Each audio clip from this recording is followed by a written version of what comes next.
Iya.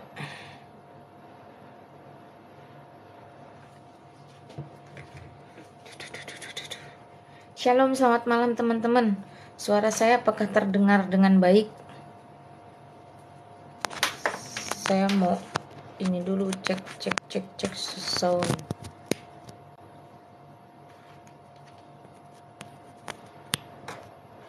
Colok kabel dulu, nanti lupa.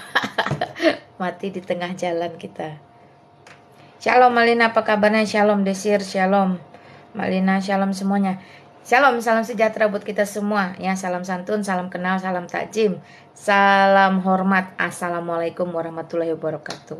Nah, sampai selamat bertemu lagi. Lita Cinaga.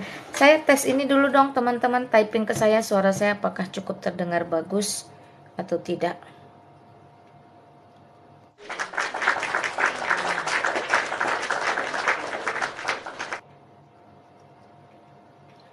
Saya tes suara dong. Tidak ada di saya kumaha ini.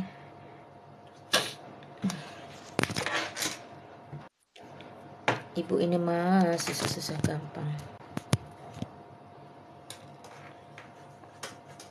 Ya, shalom shalom. Suara saya bagus kah? Saya nggak dengar suara soalnya.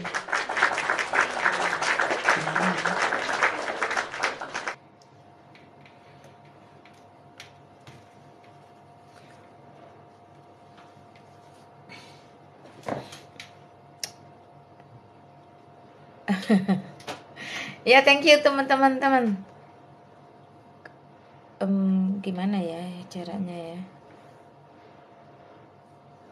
Sebentar, saya lagi kesulitan nih. Ya. Ya, soalnya di saya kayaknya double gitu. Ya, thank you ya teman-teman yang mulai tap-tap layar. Terima kasih buat kalian yang selalu support semua live-nya saya, terutama kalian yang mungkin mengambil rekaman untuk di-share ulang, dipakai untuk di tempat lain. Ya, saya memberikan izin lah ya. Semoga bisa bermanfaat, sekalipun banyak juga yang digunakan untuk hal-hal yang negatif, tapi apapun itu memang Injil tetap harus diberitakan bagaimanapun caranya. Baik atau tidak baik, Kristus tetap akan diperdengarkan sampai ke ujung-ujung bumi. Nah, demikian teman-teman.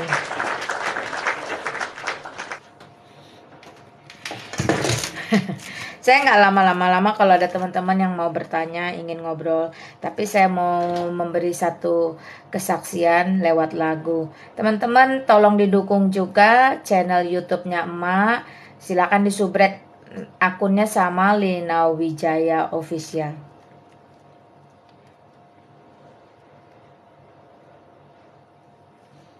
Baik tidak baik waktunya Injil harus diberitakan. Betul, thank you Vita. Sungguh lembut Tuhan Yesus memanggil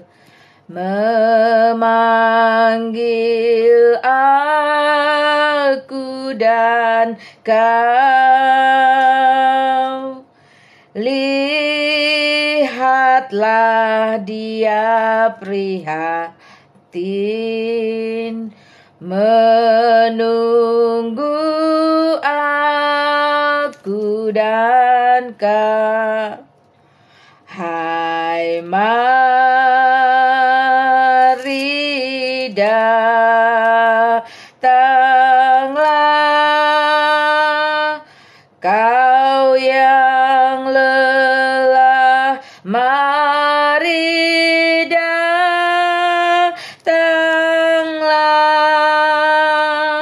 Sungguh lembut Tuhan Yesus memanggil kau yang sesat, marilah. Jangan Janganlah ragu Tuhanmu mengajak aku dan kau. Jangan enggan menerimanya terhadap aku dan kau. Hai, mari datanglah kau yang lelah, mari datanglah.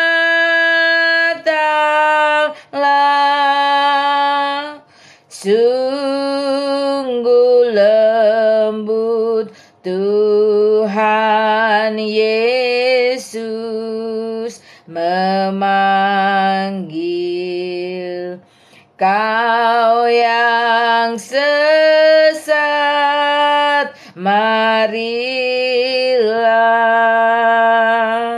Haleluya, puji Tuhan.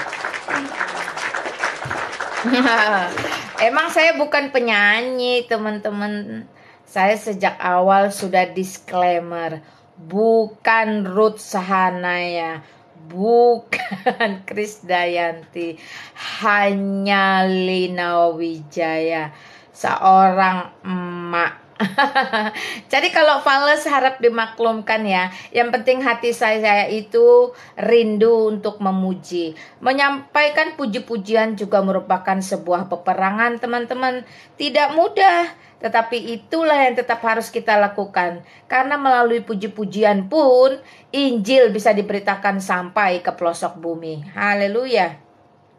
Nah, teman-teman, saya sebenarnya hari ini ya, mungkin stiker saya tidak diganti, akhirnya ngaku bahwa Yesus Kristus bukan Isa alaihissalam. Tapi it's okay lah ya. Saya ingin membahas ada satu case. Sebenarnya ini case sudah lama disounding atau digaungkan oleh seorang UAS tentang nubuatan Muhammad di dalam Taurat. Nah, ketika beliau mengatakan ada nubuatan tentang Muhammad, yang dimaksud di sana adalah kata-kata asli Mahmad atau Mahmadim. Dikatakan di dalam Taurat. Namun setelah dicek ternyata itu beliau mengambil dari Kidung Agung. Teman-teman tentu tahu Taurat itu apa saja. Ini teman-teman yang memang benar-benar memegang Taurat, mengetahui Taurat, tahu apa arti itu Taurat. Bukan hanya yang berita hoaks, bukan hanya latah ikut-ikutan Taurat, Torah, tapi tidak mengerti apa itu Taurat. Kitab Taurat atau Tanakh atau Pentatuk itu ditulis oleh Nabi besar Musa, ya, terdiri atas 5 kitab besar, Kejadian, Keluaran, Imamat, Bilangan, Ulangan. Itu namanya Taurat, kitab-kitab Taurat atau kitab-kitab Tanakh. Isinya adalah peraturan-peraturan atau hukum-hukum, ada hukum negara atau hukum perang, ada hukum seremonial ya teman-teman ya. Ada hukum Taurat yang dimengerti orang itu 10 perintah. Nah, ketika diperkatakan ada nubuatan tentang si Muhammad ini di dalam Taurat, maka saya begitu terbahak-bahak ketika mengetahui bahwa ayat yang diambil, dalil yang diambil justru dari Kidung Agung. Teman-teman mulai sekarang boleh buka kamus KBBI. Apa itu definisi kidung? Kidung itu adalah nyanyian atau puji-pujian atau ucapan syukur yang dilanggamkan, yang dilantunkan, itu namanya kidung. Kenapa ada tulisan agung? Karena memang itu adalah kidung-kidung pujian yang menggambarkan bagaimana hubungan Allah dengan jemaat itu sama seperti hubungan mempelai, ya, mempelai Kristus itu dengan kita, mempelai wanitanya. Bukan berarti Kristus itu menikah, tetapi memang Alkitab syarat dengan perumpamaan, ya, dengan analogi-analogi. Jadi kidung agung pertama itu bukan bagian dari Taurat. Kidung Agung itu adalah lagu puji-pujian. Kidung namanya juga kidung, teman-teman ya. Yang ditulis oleh Raja Salomo, tidak ditulis oleh Nabi Musa. Betapa blundernya, betapa bahlulnya ketika mengatakan ada nubuatan di dalam Taurat. Ternyata bukan kitab Taurat, atau sekedar latah dengar-dengaran Taurat, tetapi yang diambil dari Kidung Agung. Aduh, luar biasa ya teman-teman ya. Nah, dari sini teman-teman bisa belajar, bisa mengetahui bahwa memang untuk sesuatu yang gedabrus, yang tidak jelas arah juntrungannya, yang sifatnya hanya turun-temurun dengar-dengaran, maka dia akan menemukan tembok atau jalan buntu, di mana semua yang disampaikan itu akhirnya menjadi bumerang bagi dirinya. Sekali lagi, Kidung Agung itu bukan kitab Taurat. Kidung Agung pasal 5 ayat 16 itu pun berbicara tentang puji-pujian kepada putri-putri Sion.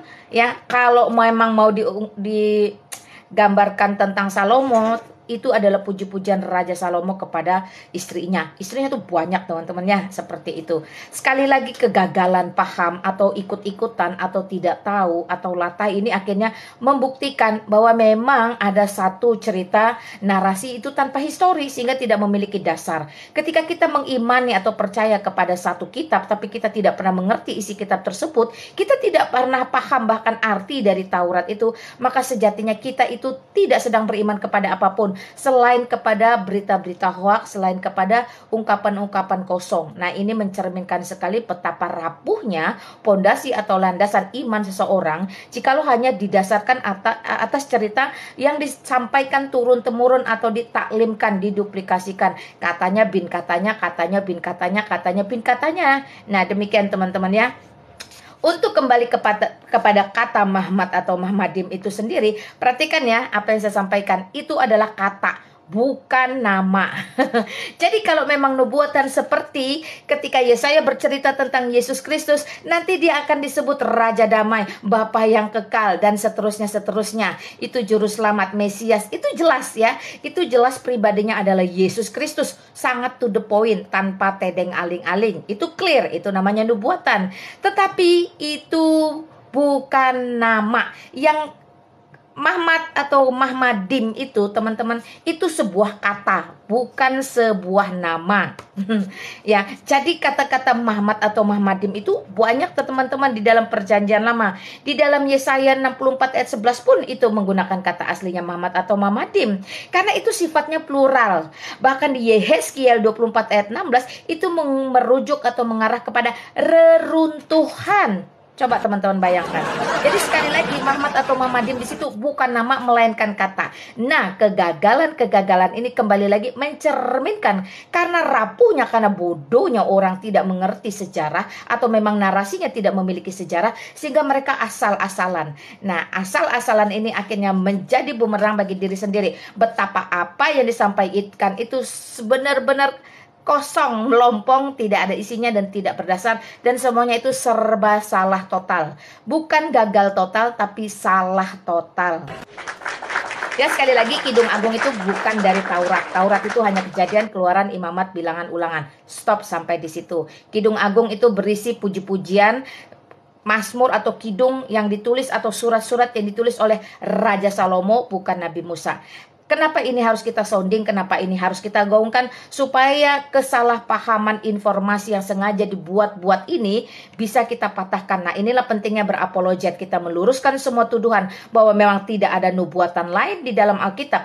Dari Kejadian sampai Wahyu, benang merahnya hanya satu, bahwa Allah memiliki rencana penyelamatan sejak Adam membawa dunia ini masuk ke dalam dosa. Maka akan ada Adam kedua, yaitu Yesus Kristus, yang akan membawa dunia ini pada keselamatan yang kekal. Karena sejatinya Yesus Kristus itu adalah firman Allah yang nuzul ke dunia menjadi manusia. Hakikat Yesus Kristus itu adalah Allah itu sendiri dan Tuhan itu sendiri. Haleluya, puji Tuhan ya. Jadi tidak ada nubuatan itu merupakan kata-kata. Nubuatan itu pasti berupa janji Allah. Dan seluruh nubuatan di dalam Alkitab hanya membawa kepada satu nama, yaitu Yesus Kristus, Juru Selamat umat manusia, Sang Mesias, Raja di atas segala raja, Nabi di atas segala nabi, Rasul di atas segala rasul, Imam di atas segala imam, Guru di atas segala guru, Tabib di atas segala tabib, di atas segala-galanya dialah yang memegang kekuasaan di surga, di bumi, dan di dunia orang mati. Haleluya, puji Tuhan. Jadi clear ya teman-teman, tentang nubuatan-nubuatan palsu, hoax atau fake itu ternyata terbantahkan. Karena Alkitab satu-satunya sumber kebenaran dan kehidupan, dia ayat menjawab ayat. Teman-teman tidak perlu kalang kabut mencari ke sana kemari, utara selatan, tidak perlu. Karena Alkitab itu difirmankan, diilhamkan oleh Allah sendiri, oleh Roh Allah sendiri, maka tidak mungkin ada satu kata pun yang kontradiksi. Tidak mungkin ada satu kata pun yang salah di dalamnya. Itu murni kesempurnaan dari Allah, merupakan firman Allah. Jadi ketika nubuatan mengarah kepada satu nama, rasa-rasanya hanya orang-orang tidak bertanggung jawab yang berusaha jadi parasit, nempel-nempel. Kayaknya ada satu nama lagi deh yang dinubuatkan. Tidak seperti itu ya. Firman Tuhan itu bersifat kekal, ya dan amin. Tidak bisa kamu ganggu-gugat, tidak berubah oleh zaman, dan tidak temporari. Dia relevan dulu, sekarang, sampai selama-lamanya. Jadi di luar Yesus Kristus sebagai satu-satunya nabi terakhir yang pernah ada di muka bumi ini, maka akan banyak muncul nabi-nabi palsu. Nah, nabi-nabi palsu ini teman-teman pun di dalam Alkitab kita sebagai satu-satunya sumber kebenaran dan kehidupan sudah dinubuatkan. Sehingga menjadi satu warning, menjadi satu rambu atau menjadi satu peringatan kepada seluruh umat manusia untuk waspada dan berjaga-jaga. Ya, seluruh catatan tentang ciri-ciri nabi palsu ini bahkan jauh hari sudah ditulis. Mulai dari kitab Ulangan sudah ditulis teman-teman, Yesaya sudah menuliskan, Yeremia sudah menuliskan. Semuanya itu ada jauh sebelum Kristus ada di muka bumi ini.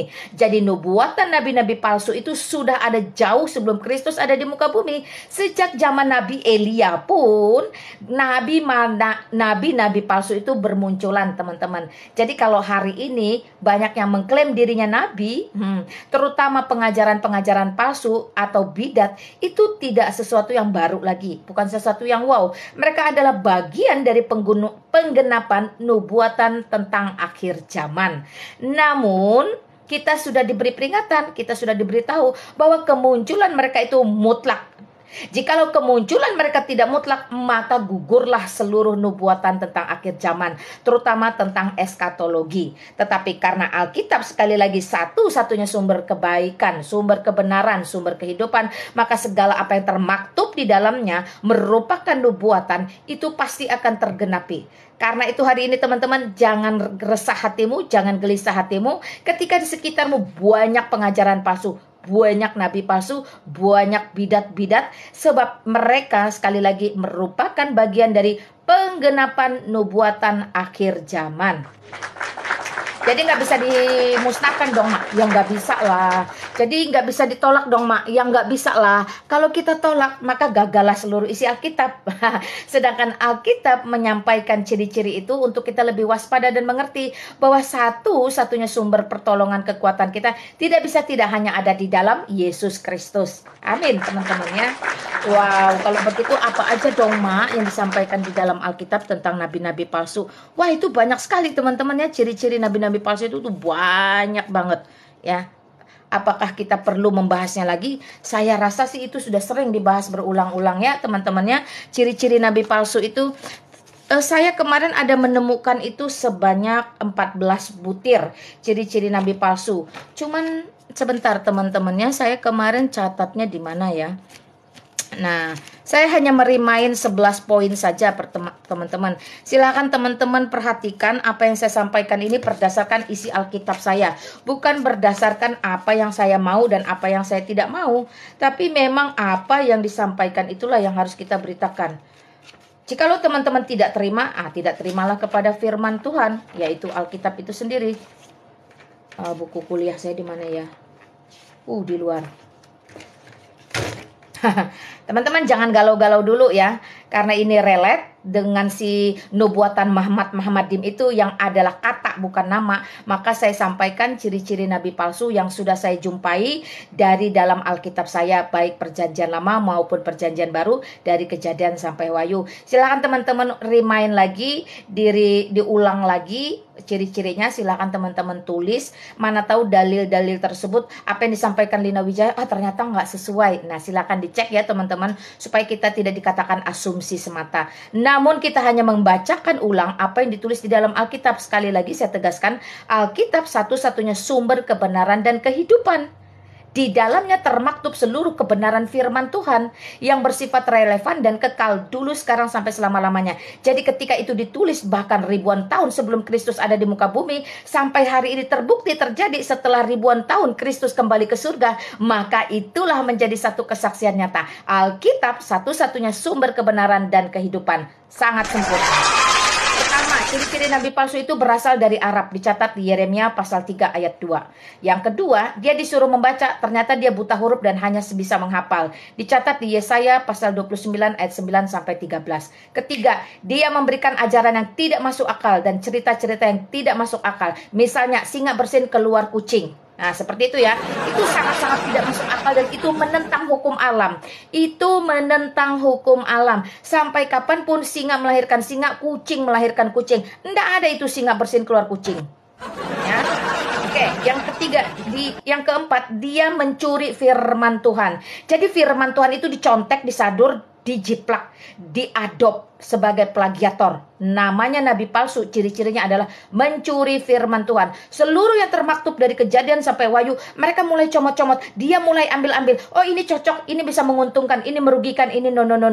Supaya tidak sama kita mirip-miripkan. Itu pekerjaan nabi palsu, ciri-cirinya. Dicatat di mana? Di Yeremia pasal 23 ayat 30. Yang kelima, dia bernubuat dapat mimpi. Padahal ya, nabi sejati di dalam kekristenan, semua nabi-nabi dari bangsa Israel, tidak ada yang bernubuat berdasarkan mimpi. Tidak ada. Mereka itu bernubuat berdasarkan apa yang disampaikan Allah secara langsung, ya, baik melalui malaikat maupun Allah itu bisa bertemu langsung dengan orang-orang pilihannya. Itulah Allah yang benar, bukan Allah yang membatu, mengering, atau dia membeku, atau dia menjadi patung hanya ada di satu sisi tanpa bisa bergerak atau tanpa bisa menunjukkan, ini loh aku Allah. Tidak seperti itu. Tetapi Allah Israel, Allah Abraham, Ishak dan Yakub bisa menunjukkan eksistensinya, bisa menunjukkan bagaimana kuasanya, yaitu ketika dia menyampaikan kehendaknya, janjinya kepada manusia melalui nabi. Nabi itu artinya bernubuah atau bernubuat. Nubuat itu artinya menyampaikan janji atau kehendak atau perkataan Allah kepada umat manusia. Nah, setiap nabi ini dipilih.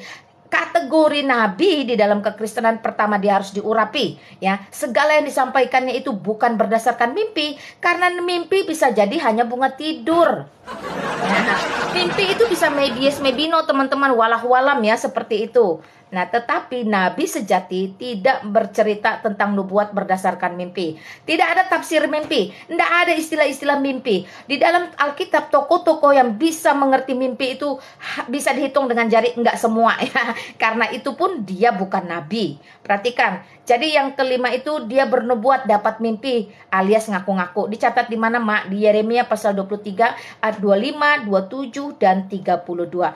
Lanjut. Yang keenam, ciri-ciri nabi palsu adalah dia lahir di semenanjung Arab dalam bilik. Kalau tadi berasal dari Arab, ini dipertegas lagi di semenanjung Arab lahirnya dan di dalam bilik. Dicatat di dalam Matius pasal 24 ayat 24 sampai 26. Nah, yang ketujuh, ciri-ciri yang ketujuh, teman-teman, itu semua nabi tidak mungkin mati dengan cara yang memalukan. Tetapi nabi atau rasul di dalam kekristenan kebanyakan itu mati karena martir.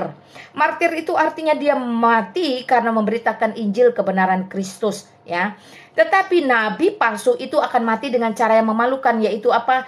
Diracun. Jadi ciri-ciri nabi palsu adalah mati karena diracun. Itu dicatat di mana? Di Yeremia pasal 23 ayat 15. Rasul Paulus sendiri hampir-hampir diperkatakan sama dengan dewa. Ketika dia digigit oleh ular yang paling beracun di muka bumi, dia bahkan tidak mati. Itu digigit ular berbisa paling maut loh, teman-teman, tapi tidak mati. Kenapa? Karena Rasul Paulus adalah rasul besar yang dipilih, yang diurapi, yang menerima langsung pengajaran. Jadi dia tidak ngadi-ngadi, dia tidak palsu, fix, valid, 100% asli. Karena itu Rasul Paulus digigit ular beludak yang paling beracun pun dia tidak mati. Oh, haleluya, puji Tuhan ya. Jadi Rasul Paulus membuktikan bagaimana perbedaan rasul asli dengan rasul palsu. Rasul asli digigit ular beracun tidak mati. Rasul palsu itu justru dia mati karena diracun. Menyedihkan ya teman-teman ya. Nah, kita lanjut. Lalu ciri-ciri yang ke-8, dia itu menyangkal penebusan dari sang penguasa. Artinya Allah memiliki agenda, memiliki rencana untuk menebus seluruh ya manusia loh, bukan dosanya. Seluruh umat manusia dari hukuman dosa itu dengan cara Allah, yaitu apa? Penebusan sang penguasa di atas kayu salib melalui putra tunggalnya yaitu Yesus Kristus. Nah, nabi palsu ini menolak. Dia menolak pengajaran, dia menolak mengakui, oh tidak, Yesus Kristus itu tidak mati. Jadi siapapun yang menolak kematian Kristus di atas kayu salib itu berasal dari iblis atau nabi-nabi palsu. Itu dicatat di mana? Itu dicatat dengan jelas di dalam 2 Petrus pasal 2 ayat 1 dan 2. Lanjut teman-teman, yang ke-9, nabi palsu itu mengajarkan penghujatan atau menghujat kemuliaan Allah. Wah, kerjanya tuh setiap hari hujat. Allah kok begini, Allah kok begitu, Tuhan kok begini, Tuhan kok begitu. Nah, ketika mereka ketika mereka mempertanyakan eksistensi Allah, maka jelaslah bahwa nabi-nabi palsu itu akan tetap terus mengajarkan dan menghujat kemuliaan Allah.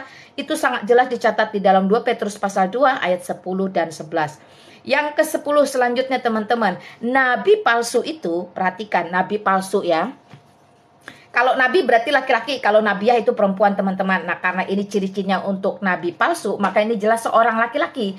Jadi ciri-ciri nabi palsu yang berikutnya adalah mengajarkan hawa nafsu, segala sesuatu tentang syahwat, segala sesuatu tentang syahwat, segala sesuatu tentang jima, dan jima. Kemudian dia menjanjikan syurga. Nah, jadi nabi palsu itu tahu persis apa sih yang paling digila-gilai, apa sih yang paling dipengeni oleh umat manusia, terutama laki-laki. Tentu tentang syahwat, tentu tentang jima. Nah, ini diajarkan dengan gamblang dan terus-menerus secara paten, bahkan dijadikan contoh oleh nabi palsu ini. Wow, luar biasa ya Alkitab kita mengingatkan kita untuk berhati-hati terhadap pengajaran nabi palsu ini.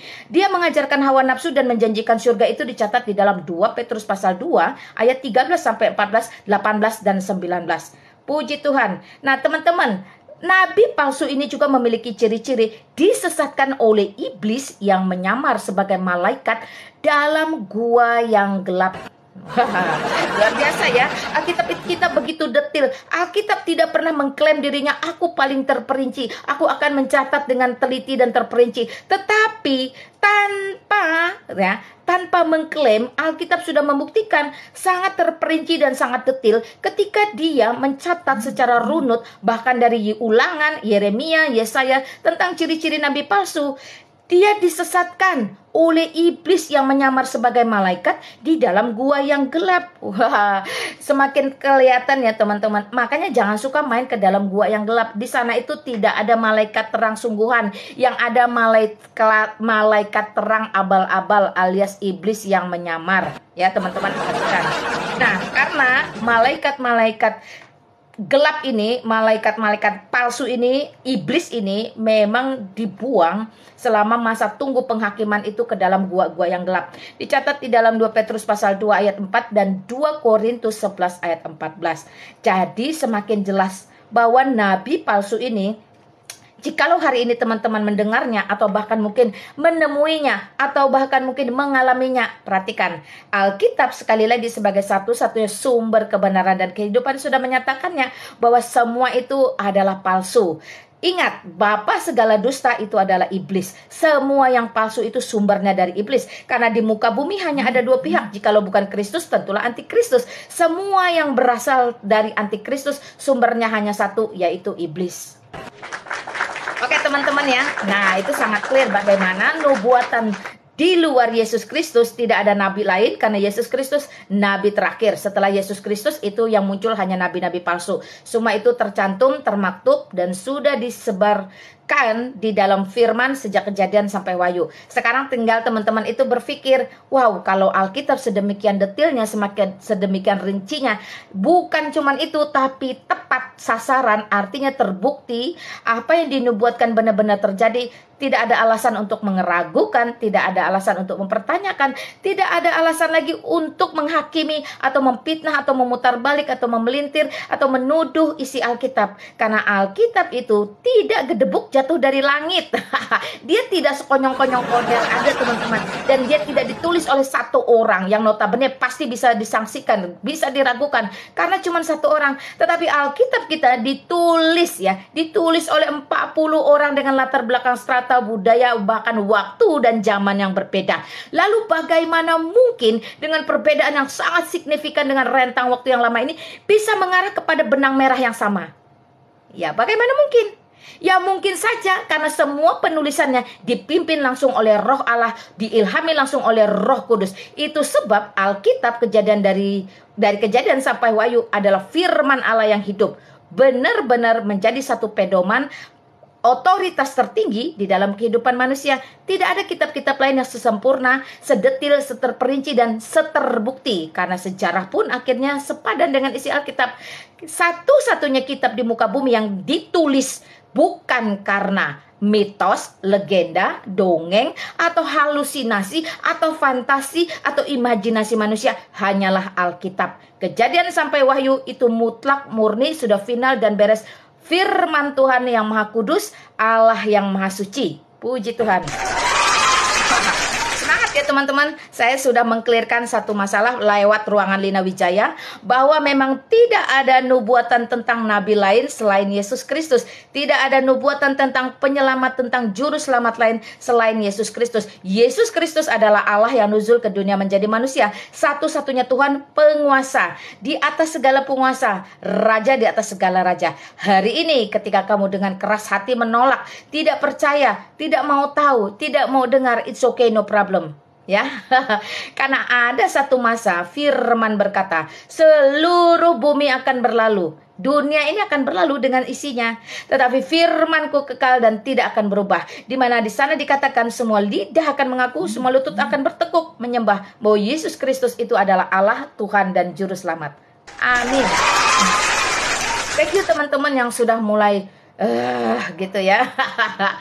Sabar, tenang. Saya hanya memberitakan kebenaran firman karena saya tidak bercerita tentang agama atau apapun. Semua agama standar moralnya sama, membenci kejahatan, menyukai kebaikan, hanya sebatas standar moral etika manusia hidup bersosial di muka bumi. Tetapi keselamatan itu melampaui agama. Keselamatan satu-satunya tidak hanya ada di dalam Yesus Kristus.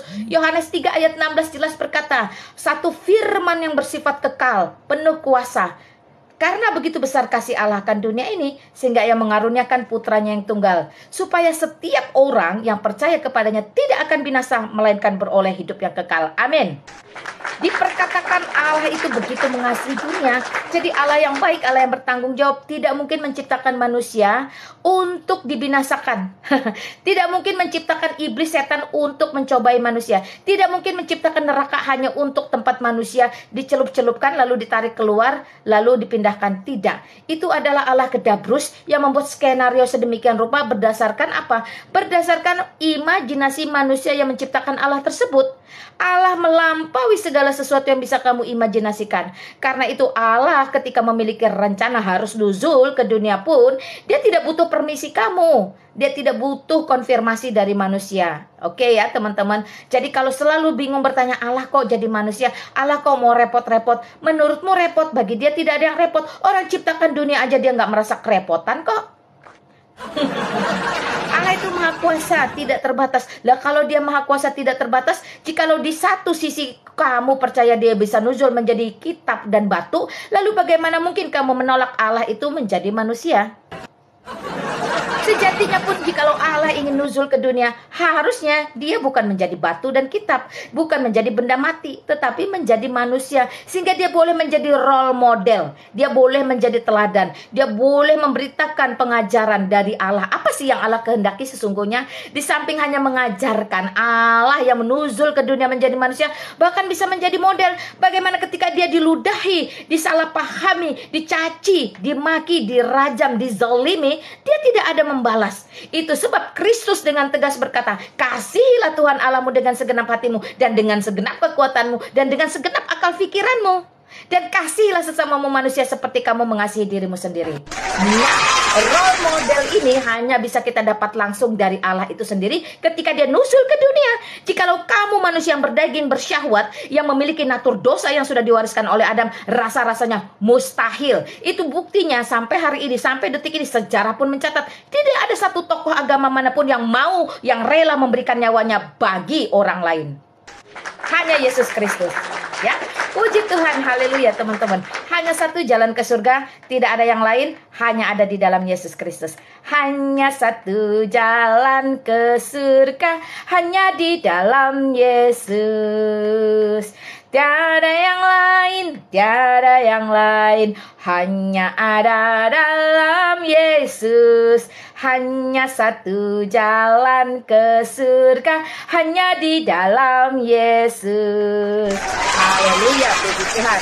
Ya, kalau kamu mendengar malam ini bahwa satu-satunya jalan keselamatan hanya di dalam Yesus Kristus, bertobatlah. Mengapa harus binasa? Oke, teman-teman. Puji Tuhan ya. Nah, baru saya mulai baca-baca salam. Ya, selama ini kalian tulis-tulis yang mudarat, saya nggak tahu itu. Jadi tulisannya lewat-lewat aja. Selain mudarat, kamu melakukan sesuatu yang tidak bermanfaat. Sia-sia ya, wasting time ya. Shalom Mbak Lina, shalom Andre, Oma Lina, betul ya, thank you. Thank you teman-teman. Yesus is the best. Ya, nggak usah dipuji-puji berlebihan. Karena memang Yesus Kristus itu, mau kamu percaya atau tidak, mau kamu suka atau tidak, mau kamu marah atau tidak, dia adalah Allah. Dan dia pernah ada di muka bumi ini 2000 tahun yang lalu. Dia terbukti nyata. Dia benar-benar mati loh di atas kayu salib. Nggak kabur melarikan diri, nggak menyerupai, nggak mengelabui ya. Dia tidak seperti itu. Dan Allah yang benar, Allah yang kekal, tidak mungkin memunculkan manusia itu 1 Masehi ada, terus di 7 Masehi juga ada. Itu Allah yang kamu ciptakan sendiri. Tetapi Allah yang kekal, Yohanes 3 ayat 16 tadi jelas mengatakan, karena begitu besar kasih Allah akan dunia ini. Sekali lagi, karena begitu besar kasih Allah akan dunia ini, jadi tidak terukur, tebal, tipis, tinggi, tinggi, rendah, lebar, dalam. Nggak terukur teman-teman. Saya juga nggak bisa membayangkan. Karena begitu besar kasih Allah akan dunia ini. Berarti how big, seberapa besar ya Allah? Ya nggak terukur sama otakmu Lina. Ya kira-kira lah Allah kasih tahu saya, nggak bakal otakmu nyampe Lina, karena kasihku kepadamu, kasihku kepada dunia itu lebih besar, tidak tercapai, tidak terukur. Nah, jikalau kamu bagian dari dunia ini, masa bodoh melatar belakangmu seperti apa, masa bodoh harta kekayaanmu ada atau tidak, masa bodoh warna kulitmu merah kayak hitam kayak putih kayak kuning kayak. Jikalau kamu bagian dari dunia ini, maka kasih Allah itu pun turun atasmu. Karena begitu besar kasih Allah akan dunia ini, ia mengaruniakan putranya yang tunggal. Perhatikan, tunggal, the one and only, satu-satunya. Hanya iblislah yang membodohi kamu, yang mengelabui kamu, mengatakan bahwa ada si A di abad ini dan ada si A lagi di abad ini. Itu salah besar. Allah sangat tahu persis bahwa ke depan akan ada nabi palsu yang akan mengatakan, oh tidak, ada yang serupa, ada yang mirip, ada yang sama. Karena itulah Yohanes 3 ayat 16 duluan terlebih dahulu menegaskan, mengatakan, ia mengaruniakan putranya yang tunggal, tidak kembar siam, tidak dikloning, tidak membelah diri, tidak ada di berbagai zaman, hanya ada satu-satunya dalam 1 Masehi. Ya, supaya apa? Supaya setiap orang, berarti individual demi individual, ini akan terus diulang, disounding, digaungkan. Karena apa? Karena jikalau ada orang mengatakan, oh sorgamu bergantung suamimu, sorgamu bergantung anakmu yang saleh, sorgamu bergantung orang tuamu yang saleh, itu omong kosong, itu bullshit ya. Supaya setiap orang masing-masing mengerjakan keselamatannya, memiliki hubungan yang intim dengan Allahnya, dengan penciptanya, tidak bergantung kepada orang lain. Kalau dia bergantung kepada orang lain, enak dong yang dimintain gantungan. Terus suka-suka dia dong, saya mau apa, kan kamu yang mengurus. Tidak seperti itu. Itu adalah Allah-Allah kedabrus yang diciptakan hasil halusinasi manusia. Tetapi dia mengatakan supaya setiap orang yang percaya kepada putra yang tunggal ini, yang tidak dikloning ini, yang tidak pernah melarikan diri, yang tidak pernah mengelabui, yang tidak pernah diserupai ini, tidak akan binasa, melainkan beroleh hidup yang kekal. Nah, Jadi Allah yang benar itu tidak bercerita tentang agama, tetapi Allah yang benar itu mengasihi dunia tanpa pilih-pilih negara. Allah yang benar itu relevan dan nyata, kekal dulu, sekarang, sampai selama-lamanya. Allah yang benar itu dengan jelas mengatakan, jikalau kamu percaya kepada putraku yang tunggal, kamu tidak akan binasa, melainkan beroleh hidup yang kekal. Jaminannya jelas teman-teman, tidak walau-walam, tidak insya Allah, tidak mudah-mudahan, tidak maybe yes, maybe no. Tapi dikatakan supaya setiap orang yang percaya kepadanya tidak akan binasa, sekali lagi, melainkan beroleh hidup yang kekal. Lalu Yesusnya sendiri ngomong apa? Emang Yesus pernah mengklaim, pernah keluar dari mulut Yesus kalau dia bisa memberikan hidup yang kekal, bahwa dia menjaminkan keselamatan atau surga itu? Ya of course, absolutely yes. Kenapa? Karena dia adalah Allah itu sendiri, dia adalah Tuhan itu sendiri. Yohanes 14 ayat 6 dengan jelas Yesus berkata, I am the way, the truth, and the life. Aku adalah jalan dan kebenaran dan hidup. Tidak ada seorang pun yang bisa sampai kepada Bapa jikalau tidak melalui aku. Haleluya, puji Tuhan. Jadi kalau ada orang-orang masih dalam kebingungan, keraguan tentang keselamatan, dan berkata, lo kan cuma jalan bukan tujuan. Halo, kalau jalannya saja kamu sudah sesat, sekali lagi jalannya aja kamu sudah sesat, udah nyasar, dipastikan kamu tidak akan pernah berakhir pada surga, melainkan pada kebinasaan, yaitu neraka jahanam. Ya, makanya perhatikan teman-teman, ada orang menyangka, oh Mesias di sana, pergi ke sono. Oh, disangka jalannya itu yang lurus padahal ujungnya maut. Tetapi Alkitab mencatat satu-satunya jalan dan kebenaran dan hidup itu hanya ada di dalam Yesus Kristus. Jikalau kata-kata itu masih belum juga jelas, perhatikan kata berikutnya. Jadi membaca satu kalimat dengan satu tarikan napas. Ya, Yesus Kristus berkata, akulah jalan dan kebenaran dan hidup. Tidak ada seorang pun, perhatikan, tidak ada seorang pun, no one, siapa lu bisa ngasih surga ke orang lain sedangkan lu sendiri belum tentu masuk surga? Siapa lu bisa membawa orang masuk ke dalam surga sedangkan lu nggak tahu jalan ke surga? Siapa lu yang bisa bawa orang penuh dosa sedangkan lu sendiri syarat dengan dosa? Tetapi Yesus Kristus berkata, tidak ada seorang pun yang bisa sampai kepada Bapa, kepada surga itu, jika tidak melalui aku. The one and only, satu-satunya jalan dan kebenaran dan hidup hanya ada di dalam Yesus Kristus. Sekali lagi, satu-satunya jalan ke surga hanya ada di dalam Yesus Kristus. Tidak ada tempat yang lain. Hanya satu jalan ke surga, hanya di dalam Yesus. Wah, puji Tuhan teman-teman ya. Saya semakin bersemangat jikalau menceritakan kepada dunia bagaimana saya sudah ditebus, saya sudah keluar, sudah hijrah dari gelap masuk ke dalam terang Kristus, sehingga saya diberikan keberanian untuk memperkatakannya kepada dunia, supaya kasih Kristus yang melimpah itu turun kepada kamu melalui saya. Saya perkatakan kepada kamu, hidup saya yang lama sudah ditebus, hidup saya yang penuh kegelapan, tidak ada damai sejahtera, tidak ada sukacita, tidak ada kedamaian, bahkan tidak ada keselamatan, tidak ada jaminan kekal, itu sudah selesai, sudah berubah ketika saya mau tunduk, terima dan taat bahwa Kristus satu-satunya jalan, kebenaran dan hidup. Maka hari ini saya memegang teguh janjinya sesuai yang ditulis di dalam Yohanes 10 ayat 28. Dia berkata, aku memberikan hidup yang kekal supaya mereka tidak binasa sampai selama-lamanya. Jadi tidak temporari teman-teman, sampai selama-lamanya. Bahkan lebih dari itu dia berkata, dan tidak ada seorang pun yang bisa merebut dari tanganku. Wow, haleluya, puji Tuhan. Jadi apapun yang dilakukan manusia, apapun yang dilakukan dunia kepada saya, I feel free, I feel don't worry, be happy. Sebab apa? Sebab hidup itu untuk Kristus dan mati adalah keuntungan. Haleluya, puji Tuhan. Wah. Barata kalbar, kadrun pada kepanasan. Itu mah biasa tuh, lama.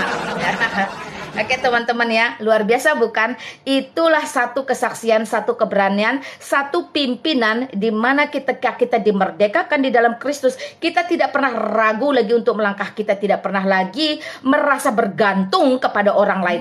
Jikalau dulu saya diperkatakan sorga saya bergantung pada suami saya, hari ini suami saya pun mulai tunduk di bawah kaki Kristus, mengerjakan keselamatannya untuk memberitakan kepada dunia. Jikalau dulu dia dalam kegelapannya tidak memiliki gambaran satu kemenangan, hari ini dia bisa dengan tegas berkata, ya Yesus Kristus satu-satunya jalan ke surga. Amin.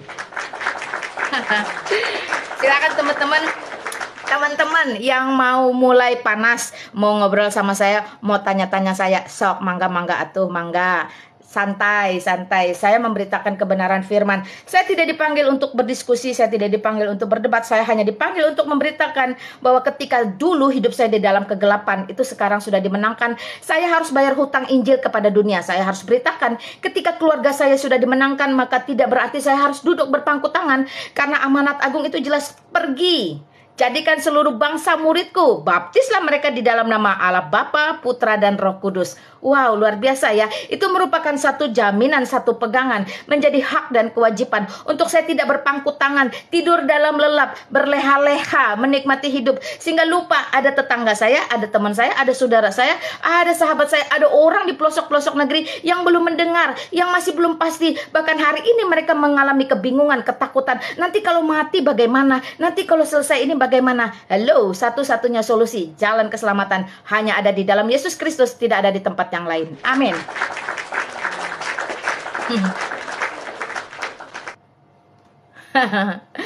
Ya, terima kasih teman-teman yang udah tap layar, yang udah share live. 200 orang lebih yang ada di ruangan saya. Saya beri kesempatan. Perhatikan, rumusnya gampang. Anda sopan, saya segan. Anda setan, saya usir. Oke, selamat. Siapa ini? Selamat malam. Selamat malam. Will. Selamat malam, Bu. Ya, selamat malam, bro. Silakan. Ini saya mau nanya, Bu. Monggo silakan. Ini masalah Tuhan ya? Oh iya. Ya, Tuhan saya nggak punya masalah, bro. Bukan itu, maksudnya mau tanya. Tentang Tuhan, jangan tentang bilang Tuhan. masalah. Ya, Tuhan itu nggak punya Mau tanya, masalah. Bu. Mau tanya, Bu. Ya, Siapakah Tuhan Ibu? Yesus Kristus itu Allah hakikatnya, Tuhan karena Dia berkuasa. Apakah Yesus anak Maria, Bu? Sebagai manusia, Dia dilahirkan oleh perawan kudus yang bernama Maria. Lalu siapakah yang menciptakan Maria, Bu? Maria tidak diciptakan. Sampean harus tahu definisi cipta. Maria dilahirkan. Apa bedanya sama Yesus juga dilahirkan? Beda. Dilahirkan dengan diciptakan itu berbeda. Itu pengalian kata aja, Bu. Bukan, Yesus, Bapak belajar bahasa Indonesia. Oke, Yesus buat teman-teman keluar- Islam, saya keluar kasih tahu dari ya. Maria. Perhatikan teman-teman Islam. Maria Teman-teman Islam juga supaya cerdas, dilahirkan perhatikan dari baik-baik Bapak yang saya sampaikan. gitu. Sebelum kalian naik bertanya di ruangan saya, paling tidak kalian itu sudah mengalokasikan dana uang kalian itu untuk membeli KBBI atau Kamus Besar Bahasa Indonesia. Perhatikan ya, karena tanpa Kamus Besar Bahasa Indonesia, kalian tidak mengerti definisi kata-kata dalam pertanyaan kalian. Kalian bertanya ciptaan, kalian harus tahu arti kata cipta. Cipta dengan lahir itu berbeda, ya, begitu teman-teman. Bu, lah tadi Ibu bilang katanya Yesus dilahirkan dalam Betul, sebagai manusia. dilahirkan. Lalu kan sampean tanya, Maria siapa yang menciptakan? Saya bilang Maria tidak diciptakan. Dilahirkan juga bukan, Bu, dari bapaknya Dilahirkan juga? dengan diciptakan beda, diluruskan dulu pikirannya, Pak. Sama loh. Tadi katanya Loh, Yesus saya dalam- ulang. Sampean kalau tidak mengerti, suruh kiaimu atau ulamamu yang bertanya dengan saya. Kalau tidak, kamu rapikan dulu pertanyaannya. Katanya Ibu, Ya, saya nggak mau saut-sautan. Saya nggak mau, saya ngomong, kamu ngomong. Nggak ada yang didengar nanti sama orang di bawah ini. Ya, Anda bertanya, saya jawab. Kalau pertanyaan Anda salah, saya luruskan supaya Anda cerdas. Jadi pertanyaan yang salah tidak membutuhkan jawaban. Itu penting. Oke, bertanya yang benar, silahkan. Udah. Tadi kan Apa yang saya sudah? membandingkan Ya oke, sama-sama kalau sudah manusia. terima kasih sudah ada di Aduh, ruangan saya. Thank you.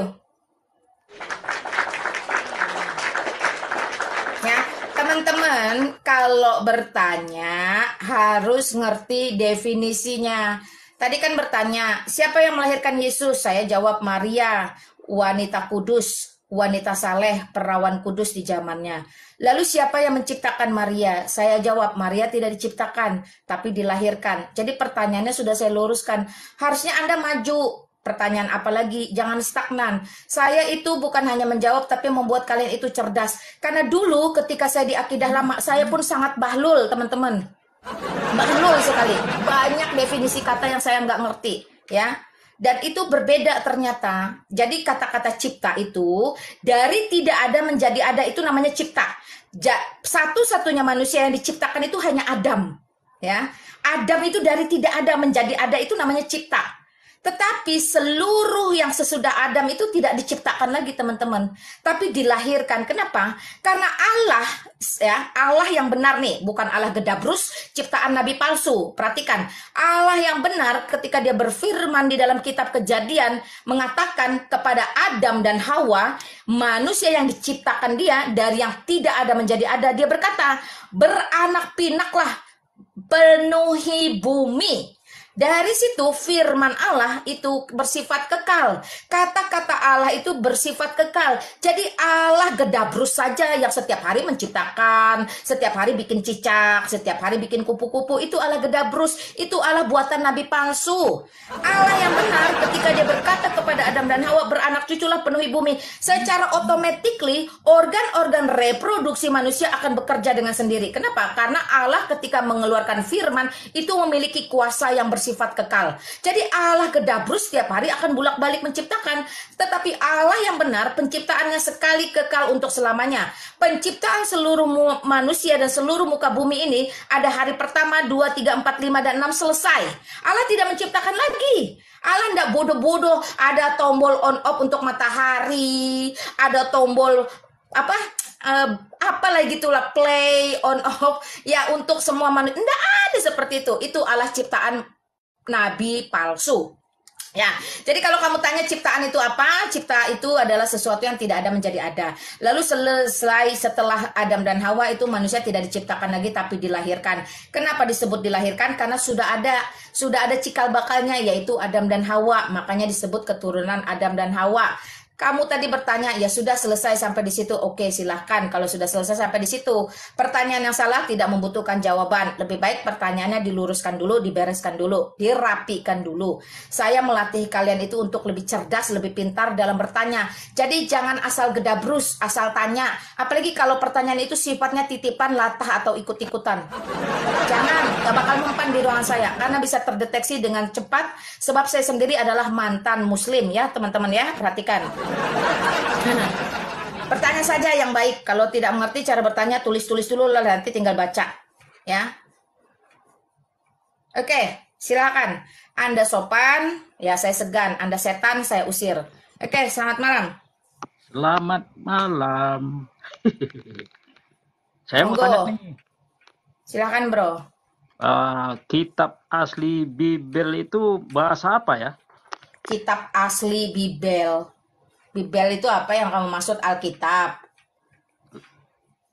Alah, Alkitab bahasa aslinya bahasa apa? Alkitab yang kamu maksud? Ya, kitab. Ya, kitab, Ibrani, Yunani, Aramaik. Nah, terus? Kitab Kristen lah, yang aslinya kitab bahasa ini sudah apa? Saya jawab, didengar enggak? Ibrani ada, Yunani ada, Aramaik ada. Karena kitab kami tidak gedebuk jatuh dari langit yang ditulis oleh satu orang yang ngaku-ngaku, tidak. Nah, yang asli yang mana?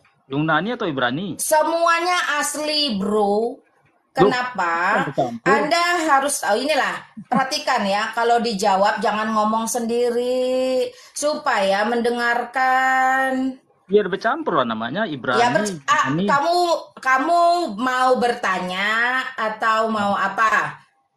Kalau sekiranya tidak bertanya dan tidak membutuhkan jawaban, di bawah saja.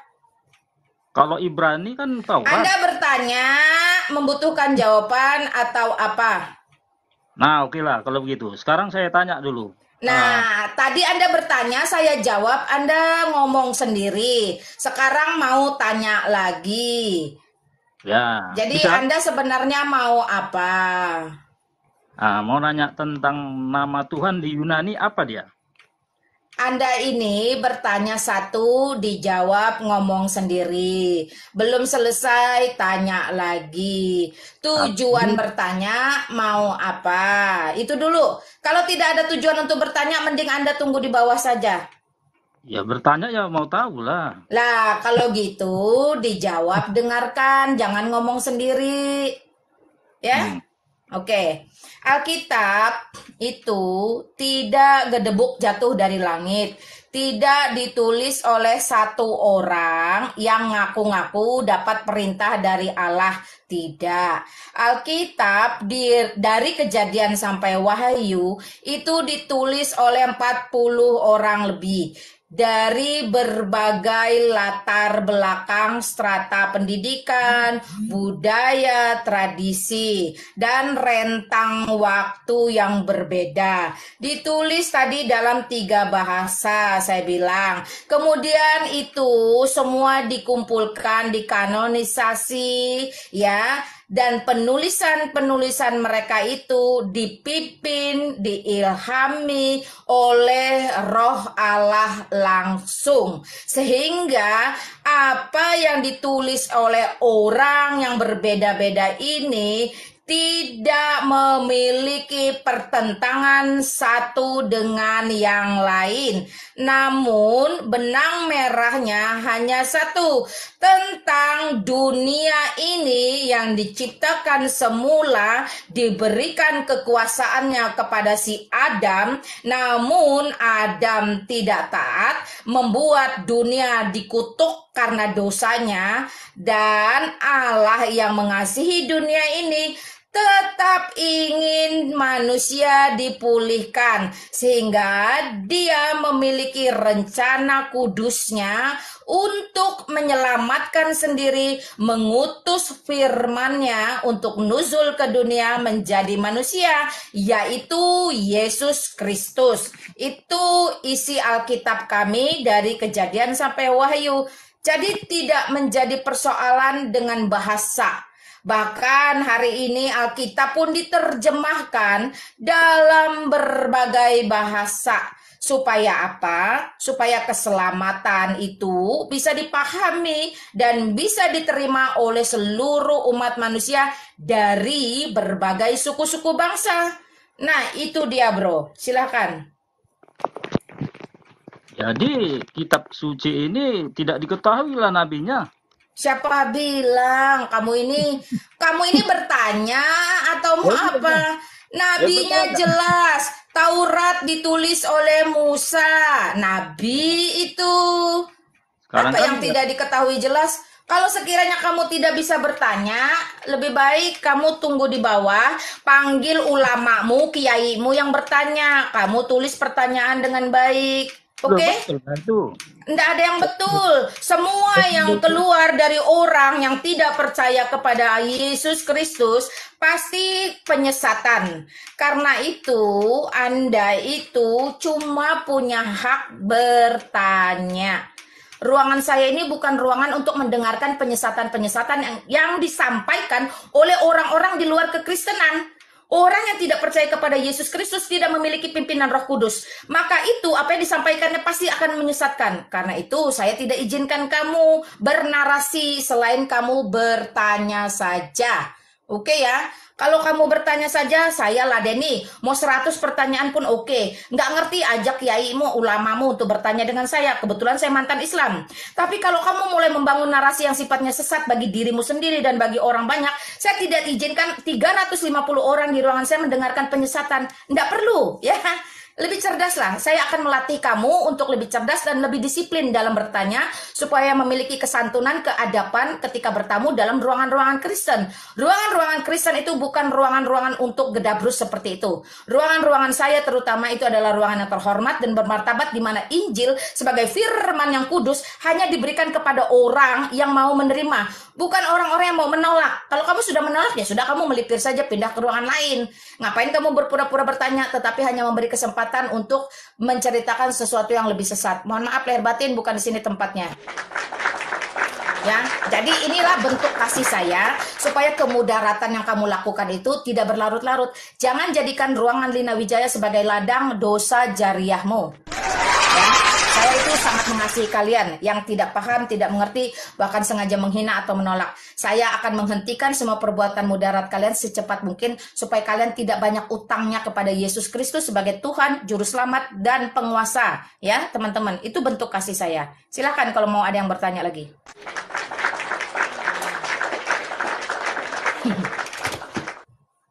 Jangan jangan gedabrus di ruangan saya. Mau gedabrus di ruangan orang lain saja, jangan di sini. Oke? Salah tempat kamu. Bertanya saja teman-teman, kalau bertanya itu jangan bernarasi, tanya saja. Kamu suka atau tidak suka Yesus Kristus tetaplah Allah, tetaplah Tuhan, tetaplah Juru Selamat. Tidak bisa kamu tolak, tidak bisa kamu bantah. Selamat malam Charlie. Halo Mak, selamat malam semuanya juga. Ya, shalom. Silakan bro, ada yang mau disampaikan? Iya kebetulan Mak, terima kasih nih kesempatannya. Jangan alergi dengan terjemahan. Kenapa? Karena Amanat Agung berbilang pergilah jadikanlah semua bangsa muridku. Makanya Alkitab ini akan menembus batas budaya, batas bahasa, batas negara, batas Jadi kalau kami tetapi Pak ya yang tadi bertanya, tetapi kalau Bapak misalnya atau saya berminat belajar bahasa Ibrani itu ada artinya. Betul, tinggal di-download aja apa susahnya. Betul. Nah, artinya kalau Alkitab harus misalnya disuguhkan dalam bahasa Ibrani itu tebalnya segimana nanti coba ya. Dia nggak ngerti bahasa Ibrani itu seperti apa. Ya, saya pribadi punya Alkitab bahasa Arab. Tapi apakah saya perlu memberitakan Injil dengan bahasa Arab? Nggak perlu, karena orang sekitar saya orang Indonesia. Mereka hanya mengerti dengan bahasa Indonesia. Betul. Nih, salah satu keaslian kitab kami nih Pak ya, tahun 1946 di situ ditemukan gulungan kitab Laut Mati. Pengen tahu isinya? Itu isinya sama persis dengan apa yang ada di kitab Yesaya yang kami pegang, kitab orang Yahudi mereka juga pegang, dan isinya sama dengan kitab gulungan Laut Mati yang ditemukan 1946. Isinya apa? Itu naskah-naskah yang ada di dalam periode Second Temple Judaism atau Judaisme di zaman kedua. Nah, apanya? Ya kan, jadi itulah kenapa teman-teman kalau kurang literasi, jadi gini, bertanya jangan dengan emosional, sebab si emosional ini hanya memuaskan daging saja, tetapi miskin secara akademik. Nah, makanya coba banyak baca, banyak jujur, harus banyak jujur, karena teman-teman kita ini biasanya udah tahu pun mereka nggak jujur, Mak. Begitu aja, makasih, Mak. Iya, thank you, bro. Ya, jadi yang asli itu tidak pernah berubah, teman-teman. Dan itu sudah sangat tua. Jadi tidak akan dioper sana, oper sini. Bahasa aslinya tidak dirubah-rubah. Bahasa terjemahannya itu banyak. Karena Allah tidak membatasi manusia dengan satu bahasa. Perhatikan betapa kasihannya nasib orang-orang yang tidak mengerti apa-apa, yang lidahnya tidak biasa dengan bahasa asing. Kamu paksa menyembah Tuhan dengan bahasa itu. Nah, itu Allah buatan nabi palsu yang hanya bisa dengan satu bahasa. Allah yang benar-benar Allah tidak pusing dengan bahasa. Tidak pusing dengan arah kiblat mata angin. Tidak pusing dengan jam-jam ibadah. Tidak pusing dengan ritual-ritual cuci kaki, cuci tangan, cebok dulu. Nggak pusing dia. Seperti itu teman-teman. Pusing aja. Ikut dikau saja Tuhan, jalan damai bagiku. Aku selamat dan sentosa hanya oleh darah-Mu.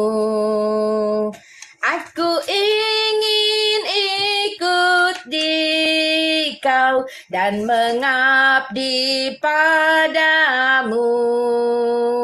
Dalam Dikau juru selamat, ku bahagia penuh. Amin. Silakan teman-teman kalau mau bertanya, request saja.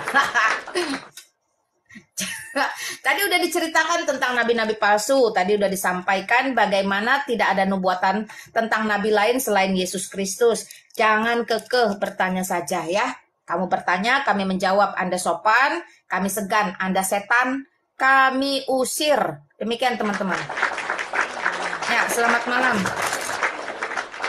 Muhammad, selamat malam. Malam.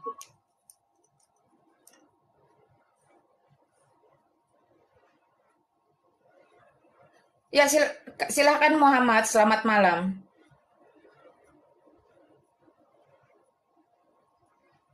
Halo, kamu mau apa naik ke atas?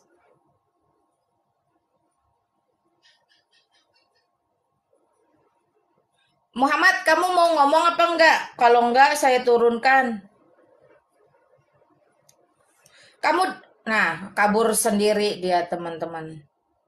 Dia bingung mau tanya apa. Karena tadi saya sudah jelaskan tentang nabi palsu.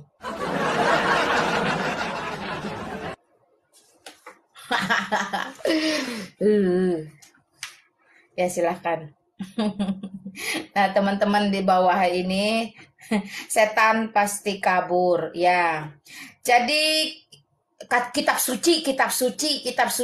Yang suci itu kitabnya atau perkataan di dalamnya.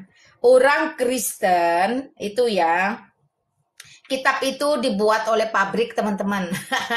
Kitab itu kertasnya dibuat oleh pabrik, nggak ada suci-sucinya sama sekali. Makanya kemarin sama si almarhum Agustan dikentutin juga nggak ada masalah. Orang Kristen nggak akan demo berjilid-jilid, nggak akan. Mau dibakar, mau dirobek, mau dijadikan bungkus cabai, orang Kristen nggak ngaruh. Tetapi orang Kristen sejati tidak melakukan itu. Orang-orang di luar Kristen karena kebencian, kemarahan, kedengkian yang melakukan itu nggak ngaruh sama sekali. Tidak membuat orang Kristen itu bergeming lalu keselamatannya hilang. Tidak. Justru akan didoakan beramai-ramai sehingga ada belas kasihan dan pengampunan Tuhan turun atas kamu. Jadi yang suci apanya? Yang suci bukan kitabnya. Yang suci adalah perkataan Allah, firman Allah yang termaktub dalam Kejadian sampai Wahyu. Di luar Kejadian sampai Wahyu itu bukan kitab Allah yang maha suci, tetapi itu adalah buatan-buatan manusia karena berdasarkan dongeng, legenda, mitos, bahkan imajinasi, halusinasi, fantasi manusia-manusia yang berdosa. Firman Allah yang kudus itu tidak pernah berubah dulu, sekarang, sampai selamanya. Contoh, ketika Allah itu menciptakan satu Hawa untuk satu Adam, maka sampai selama-lamanya Allah tidak akan merubah prinsip dan ketetapannya. Lalu bagaimana mungkin hari ini ketika ada manusia dengan pongah berkata, saya bisa bersikap adil seperti Allah, sehingga boleh satu suami dengan 4 istri, 9 istri, 10 istri, dan sebagainya. Itu adalah perbuatan-perbuatan nabi palsu, iblis-iblis yang menyerupai Allah, membuat ketetapan-ketetapan seolah-olah mirip dengan Allah. Tetapi perhatikan, Allah yang penuh kasih, Allah yang penuh keadilan, tidak akan merubah ketetapan, tidak akan merubah prinsipnya. Sejak semula dunia diciptakan, sejak semula Adam dan Hawa diciptakan. Wah, perhatikan teman-teman ya. Jadi dari situ kita harus belajar dengan teguh, memilih dengan benar. Mana sih Allah itu sesungguhnya? Seperti apa sih keadilannya? Sebagaimana sih pengajaran kasihnya? Jadi bukan Allah-Allah kedabrus yang serba begini, serba begitu. Mengatur manusia semakin blunder, tidak mengerti apa-apa. Hidup di bawah kutukan, di bawah ancaman, di bawah ketakutan. Menyembah Allah bukan karena ketakutan. Menyembah Allah bukan karena kengerian. Menyembah Allah bukan karena hukuman. Di dalam kekristenan menyembah Allah karena kasih. Sekali lagi, karena kasih. Karena Allah terlebih dahulu mengasihi, sehingga kita pun bisa menyembah Dia di dalam roh dan kebenaran penuh kasih. Bukan karena ketakutan, bukan karena ancaman, bukan karena kengerian. Kalau nggak begini, kamu nanti begitu. Kalau nggak di sini, nanti kamu di situ. Nggak seperti itu, Besti. Itu mah bukan Allah sejati. Itu mah Allah-alahan, Allah abal-abal. Allah kok kerjanya nakut-nakutin manusia. Jadi dia ciptain manusia buat apa dong? Buat mainan dia, buat bahan bullying dia, buat bahan takut-takutin dia. Ayo setan, cobai mereka, ganggu mereka supaya mereka itu berdosa, lalu mereka nanti ngemis-ngemis kepada aku. Itu Allah macam apa? Coba tanya.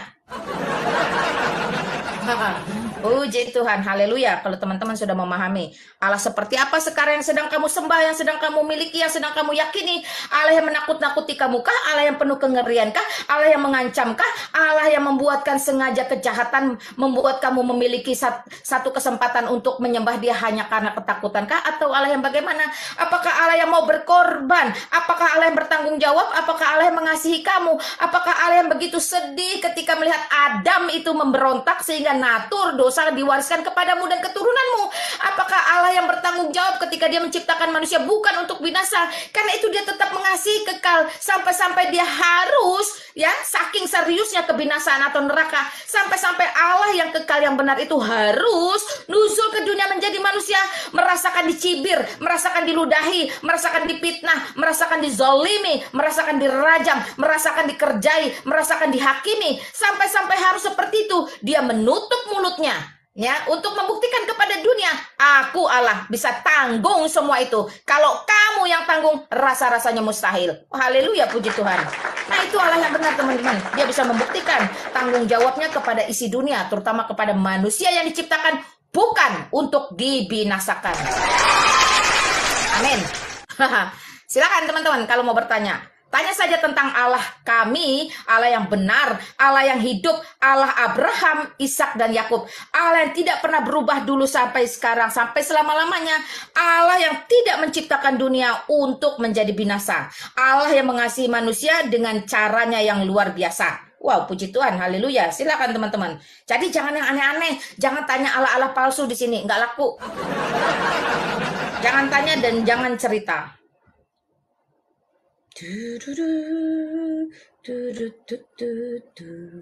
Ya silakan kamu naik bertanya, jangan tulis-tulis di bawah. Saya nggak akan jawab yang tulis-tulis di bawah, tanya saja ya.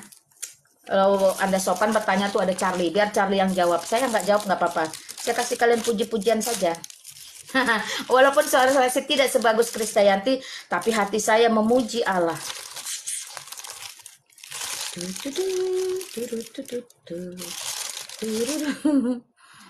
Nah, percuma kamu mau nulis-nulis yang mudarat itu percuma. Jangan pelihara hasad, ujub, ria, bakhil, kikir. Jangan pelihara penyakit hati dalam hidupmu. Penyakit-penyakit hati itu hanya bisa disembuhkan oleh Yesus Kristus. Tidak ada orang lain, Allah lain yang bisa menyembuhkan hasad penyakit hatimu. Saya dulu juga punya penyakit hati, teman-teman, di akidah lama saya. Tetapi di dalam Yesus Kristus saya dimenangkan, saya dimerdekakan, dan seluruh penyakit-penyakit hati saya dipulihkan. Amin. Hasad itu penyakit hati yang tidak suka melihat orang dakwah, melihat orang syiar, melihat orang sukses, melihat orang tersenyum, melihat orang bahagia, melihat orang lancar. Itu hasad. Jadi dia tidak suka, dia tidak senang, dia mulai benci, iri, dengki, lalu dia mulai mudarat, tidak bermanfaat, dan akhirnya hidupnya binasa. Berakhir kepada apa? Kepada iblis. Iblis ada di mana? Kelak ada di dalam neraka jahanam. Kasihan bukan? Ayo, bertobatlah. Mengapa harus binasa?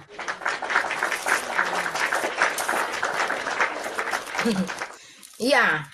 Jadi apa yang kalian lakukan itu sudah dicatat juga dalam puji-pujian. Saya nyanyikan ya sambil tunggu kamu yang punya keberanian untuk bertanya tentang kebenaran. Perhatikan, singkirkan hasad penyakit hatimu yang tidak senang melihat dakwah syiar tentang keselamatan di dalam Yesus Kristus. Karena memang tidak ada tempat lain, tidak ada jalan lain, tidak ada cara lain selain datang kepada Kristus, bertobat, tunduk di bawah kaki salib, dan menerima dia sebagai Allah, Tuhan, dan Juru Selamatmu.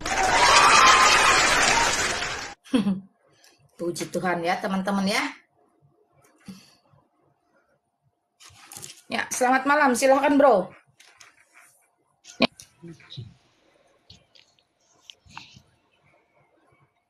Ya, silakan. Selamat malam, Memo Chai. Selamat malam, Bu. Iya, monggo silahkan. Pengen gabung aja ya, Bu. Duh, Apa yang maksudnya tanya? gabung piye? Aku juga orang Kristen. Lah, kalau gabung harus ada yang disampaikan. Nggak boleh diam-diam aja. Oh, aku juga orang Kristen. Apa itu? Bertanya. Ya, nggak perlu bertanya. Tunjukkan iman Kristenmu. Kalau kamu memang Kristen, nyatakan iman Kristenmu.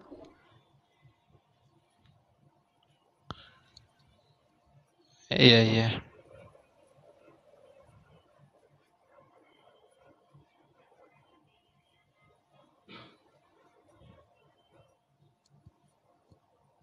Ya, monggo silahkan bro.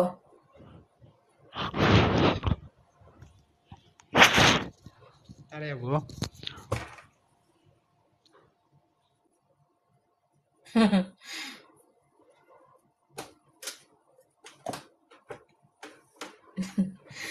Ayo silahkan memo saya. Halo.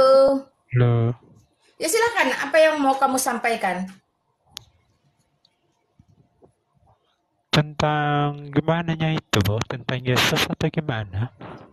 Loh, kamu kan ngaku Kristen. Kalau di Ya. ruangan saya, jikalau bukan pertanyaan, harus pernyataan iman. Saya nggak atur-atur kamu, bagaimana kamu menyatakan kepada dunia tentang imanmu di hadapan 340 orang lebih. Oh. Ya, ya, ya. Ya silakan bro.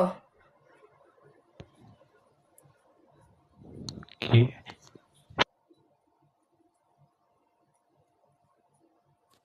Halo. Oke, nggak apa-apa ya. Thank you sudah ada di ruangan saya.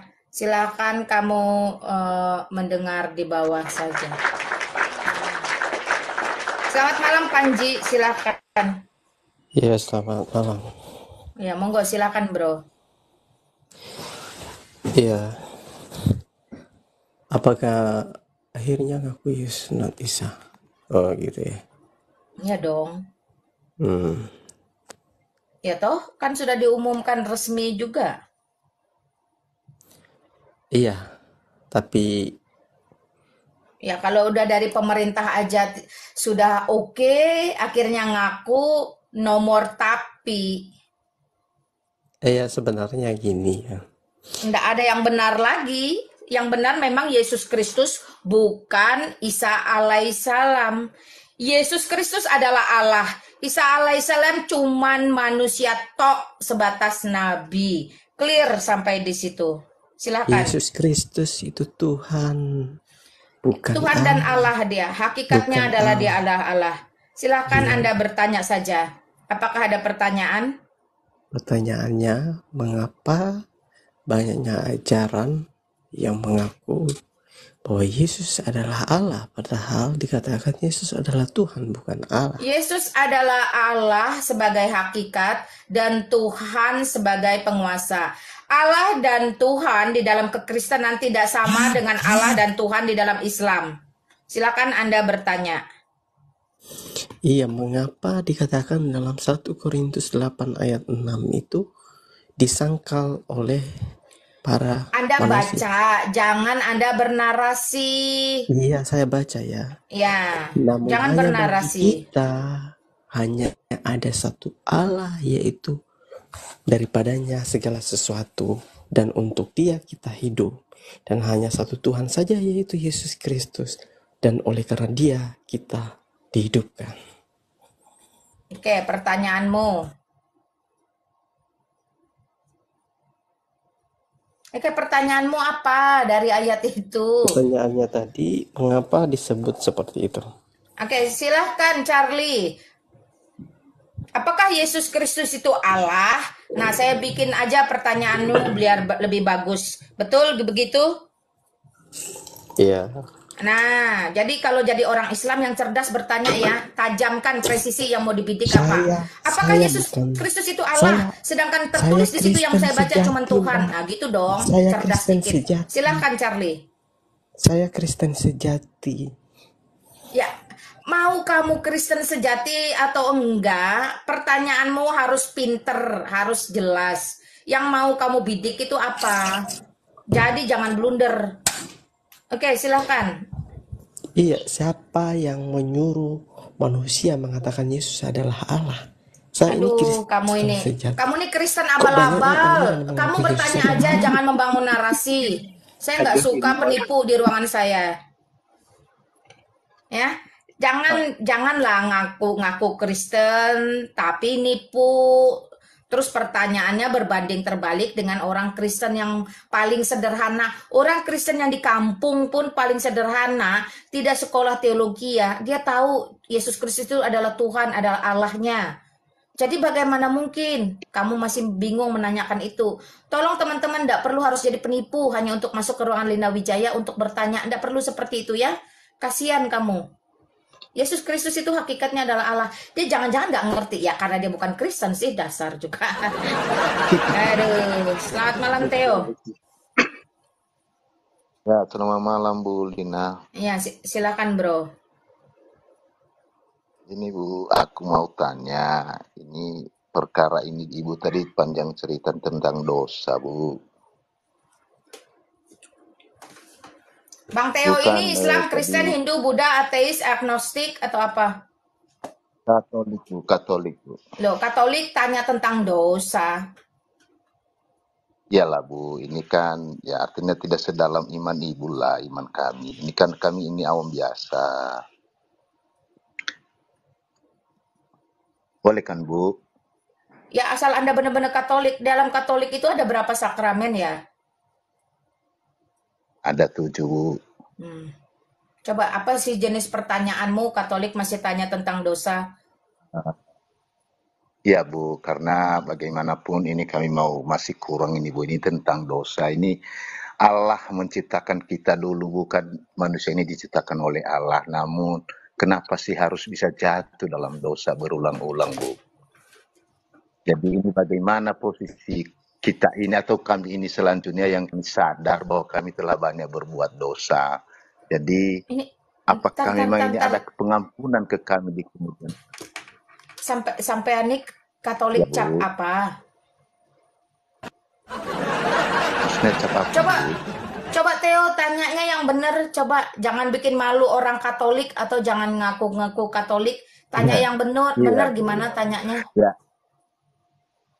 Ya, ini tentang dosa Bu, bagaimana ini pengampunan selanjutnya Bu, karena ya kita sebagai awam ini Bu kadang-kadang ya merasa bagaimana banyaklah Enggak, dosa-dosa ada terlanjur pertanyaan lalu di dalam maksudnya hidup. bagaimana pengampunan dosa selanjutnya itu maksudnya gimana? Coba yang enggak jelas. Ini kan sering mengaku dosa Bu, tapi besok-besok berbuat dosa lagi. Ini memang apakah ada pengampunan bagi Tuhan untuk selanjutnya nanti di dunia akhirat? Waduh, ini orang Katolik nih, romonya siapa ini yang ngajarin? Oke, pertanyaanmu Janganlah bawa-bawa dibangun romo. yang tegas. Apakah saya bantu kamu bangun pertanyaan yang jelas biar teman-teman di bawah ini bisa mengerti apa yang kamu maksud. Theo, diam dulu. Ya Bu. Apakah orang Katolik yang sudah jatuh ke dalam dosa berulang-ulang masih bisa selamat? Itu pertanyaannya. Pas Bu, pas Nah, Bu. oke, silakan Bang Charlie. Ya, mungkin Bang atau Pak Theo ini udah lama atau belum, saya belum tahu ya, tetapi begini, saya akan memulainya. Dosa itu dalam kekristenan. baru. Oh, oke. Terima kasih ya. Dosa dalam kekristenan Ya, didefinisikan sebagai pelanggaran terhadap hukum dan kehendak Allah ya, itu berarti udah dosa tuh. Nah, lalu ada dosa asal yang berasal dari Adam dan Hawa, lalu nanti kepada dosa pribadi ya.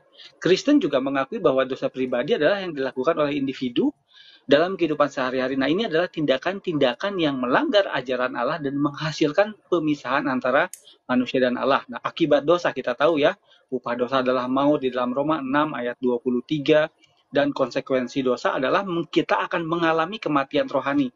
Nggak dosa kecil, nggak dosa besar. Tetapi kabar baiknya, ketidakberdayaan kita di dalam kubangan dosa itu kita ini ditebus. Tetapi ingat, kita akan dipisahkan dari dosa. Makanya penting sekali bahwa Allah atau Tuhan tidak mengampuni dosa, ya. Karena kalau dosa diampuni maka nanti iblis bisa masuk surga, Pak. Oke. Nah, kembali kepada pertanyaannya tadi. Bagaimana dengan dosa-dosa yang kita lakukan setiap hari? Seingat dan setahu saya, karena saya dari SD sampai SMA di sekolah Katolik, nah itu ada dosa besar yang mengakibatkan dan menyebabkan kita tidak layak untuk ikut misa ya. Nah, nanti nggak boleh lagi kita ikut nerima hosti Ya kan. Nah, untuk itulah nanti di dalam gereja Katolik, meskipun saya tidak tahu banyak, tetapi saya di dalamnya waktu dulu ada namanya sesi pengakuan dosa. Nah, artinya bagaimana hati dan nurani kita telah tertuduh oleh dosa yang kita lakukan, misalkan maaf ya Pak ya, dosa besar nih, ya kan, dosa besar. Ya. Maka itu mungkin akan mengganggu hidup dan perasaan juga pikiran Bapak atau siapapun begitu. Nah, itu ada Pak, tetap ada pengampunan Pak dari Yesus karena Dia itu adalah kasih, ya kan? Nah, itu ide dan cerita berita baiknya. Gitu. Tetapi Pak, di dalam pemaknaan hidup kita di dalam keselamatan itu hendaknya kita menjadi serupa dan segambar dengan Yesus. Artinya Yesus tahu kita masih mengalami kehidupan di dunia ini dengan segala pergumulan, permasalahan yang mengakibatkan kita berbuat dosa. Dia tahu, tetapi yang paling penting kita sebagai pengikut dan yang percaya kepada Yesus, yang di dalamnya ada jalan keselamatan, itu dulu yang paling penting. Yang kedua, jangankan kita Pak, orang-orang Romawi, tentara Romawi yang sudah mengeksekusi Yesus, Yesus bilang apa? Bapa, ampunilah mereka karena mereka tidak tahu apa yang mereka lakukan. Dan penjahat di sebelah Yesus itu bilang apa? Apabila engkau ada nanti Yesus bilang untuk si penjahat ini, hari ini juga engkau akan ada bersamaku di Firdaus. Jadi anugerah keselamatan itu pertama dapat dulu, yang kedua kita mendapat pengampunan dosa. Nah, kurang lebih segitu dulu Pak. Oke ya, saya bantu kamu tuntaskan ya. Perhatikan baik-baik ya. Lukas 12 ayat 10 itu jelas berkata, setiap orang yang mengatakan sesuatu melawan anak manusia itu Yesus Kristus. Jadi kalau Yesus Kristus bilang jangan mencuri, kamu mencuri. Nah itu ya, ia akan diampuni. Saya ulangi, setiap orang yang mengatakan sesuatu yang melawan anak manusia, ia akan diampuni. Tetapi barang siapa menghujat Roh Kudus, ia tidak akan diampuni. Markus 3 ayat 29 pun berkata, tetapi apabila seorang menghujat Roh Kudus, ia tidak mendapat ampun selama-lamanya, melainkan bersalah karena berbuat dosa kekal. Artinya, semua dosa pasti diampuni, kecuali menghujat Roh Kudus. Nah, ketika kamu jatuh, hari ini dibilang ngaku ke pastormu, pastor saya kemarin malam terlanjur, itu open BO, setengah jam. Saya bertobat pastor, saya mengkhianati istri saya. Ya, kata pastor, saya doakan kamu bla bla bla bla bla bla bla bla. Besok kamu gitu lagi, minggu depan kamu gitu lagi, bulan depan kamu gitu lagi. Itu namanya tidak ada pertobatan. 1000 kali kamu mengaku pada pastormu, mengaku dosa 1000 kali kamu lakukan, itu namanya tidak ada pertobatan. Jadi jangan bilang kamu ngaku bertobat. Nah, itu dulu. Sedangkan orang yang mengaku dirinya milik Kristus, ya, dia harusnya memiliki pertobatan secara utuh. Itu dulu, bro. Silakan. Oke, menghujat Roh Kudus. Berarti ini bagi yang menghujat Roh Kudus ini yang memang nggak ada pengampunan, Bu Lina ya. Ya, itu Terima sesuai kasih, dengan Bu Lina. firman Tuhan. Amin, amin, amin, amin, amin. Makanya Makasih, kalau Bu. kita memang jatuh itu bukan sesuatu yang aneh. Karena kita masih hidup di tengah dunia yang penuh dosa. Kita sendiri masih ada di dalam tubuh yang memiliki natur dosa atau kedagingan. Tetapi itu tidak menjadi satu alasan untuk berenang, berkubang, berkutet, berdiam diri di dalam dosa tersebut. Kalau kamu doyannya nonton film yang syur, jikalau kamu diganti jam nonton film syur itu dengan diganti baca Alkitab, pasti kebiasaan itu hilang. Jadi harus ada kemauan dari dalam diri dong. Nggak bisa bergantung pada pastor, pada pendeta. Yang penting pastor saya sudah doakan saya. Yang penting pendeta saya sudah doakan saya. Yang penting Alkitab berkata asal jangan menghujat Roh Kudus. Ya nggak bisa gitu juga. Itu namanya kamu Kristen abal-abal atau Katolik abal-abal. Silakan, ada lagi? Cukup dulu, Bu Lin. Terima Semangat. kasih banyak Bu pencerahannya. Ya. Terima kasih banyak. Semangat. Ya, sama-sama. Amin, amin, jadilah pengikut Kristus sejati, bro. Amin. Ya, Tuhan berkati kamu ya. Amin, Bu Lin. Makasih. Ya, salve. Ya, selamat malam, Er.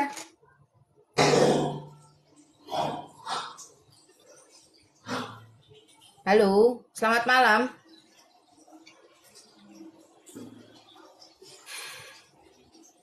Halo R, selamat malam.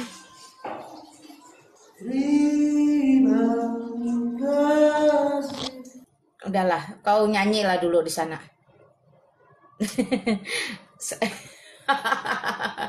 Selamat malam Katup.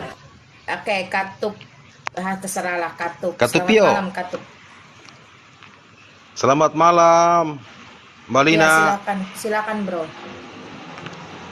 Saya mau bertanya ini. Hmm. Singkat saja pertanyaan saya. Sejak kapan mulai umur berapa Yesus diangkat menjadi Tuhan? Nggak Terima ada kasih. orang angkat dia jadi Tuhan. Oh, jadi maksudnya sejak kapan Yesus jadi Tuhan? Seperti itu mungkin pertanyaan saya. Nggak sejak kapan-kapan dia jadi Tuhan.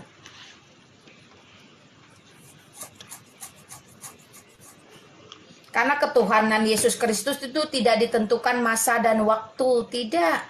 Ketuhanan Yesus Kristus, keilahian Yesus Kristus itu melekat pada dirinya sejak semula sampai selama-lamanya.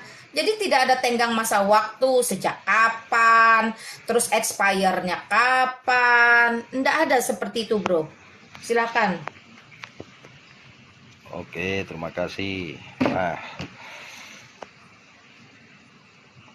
Itu saja mungkin pertanyaan saya. Oke. Terima kasih. Ya, thank you. Tuhan berkati kamu. Terima kasih sudah ada di ruangan saya. Ya, teman-teman ya. Jadi pertanyaan-pertanyaan yang sejak kapan Yesus menjadi Tuhan? Atau yang mana Tuhanmu? Atau berapa Tuhanmu? Itu pertanyaan-pertanyaan yang salah, yang tidak membutuhkan jawaban. Karena di dalam kekristenan Allahnya tidak pernah berapa. Allahnya tidak pernah yang mana. Dan Tuhannya tidak memiliki tenggang masa waktu. Perhatikan.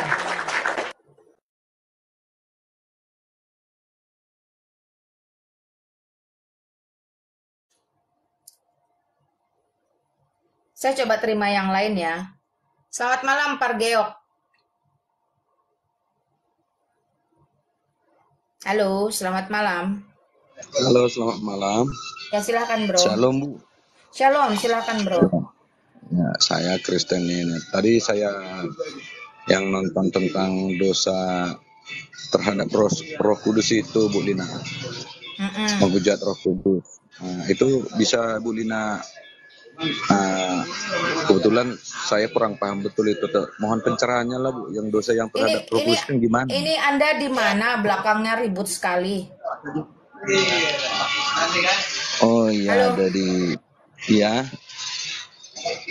Enggak gini bro, Ya, kalau Anda bertanya, tapi pertanyaan jawabannya pun Anda tidak menyimak dan mendengar, rasanya enggak perlu lah ya. Nanti kita cari dulu tempat kamu yang sepi. Gampang Mbak itu. Ya silakan R, selamat malam. Selamat malam Bu Lina. Ya silakan bro. Ini maaf ada yang mau saya sampaikan. Begini, karena selama ini saya merasa miris melihat kejadian-kejadian yang mendiskriminasi umat Kristen. Karena saya juga orang Kristen. Seperti kejadian-kejadian di Bandar Lampung, di Purwakarta, bupatinya sendiri yang menutup secara paksa gereja GKPS, dan yang lain-lain. Bagaimana sebenarnya sikap kita untuk menyikapi hal ini? Memang kita sebagai orang Kristen diajarkan dengan kasih. Tidak ada hak kita untuk membalas yang tidak benar. Tetapi sebagai manusia biasa, kita juga merasa gondok, merasa kesal. Jadi yang mau saya minta penjelasan dari Ibu Lina, bagaimana kita untuk menyikapinya. Demikian Ibu, terima kasih. Ya thank you bro R. Saya nggak tahu namanya siapa sih R ini. Aditya. Oke Raditya. Bro, kita prinsipnya kembali ke Alkitab saja ya.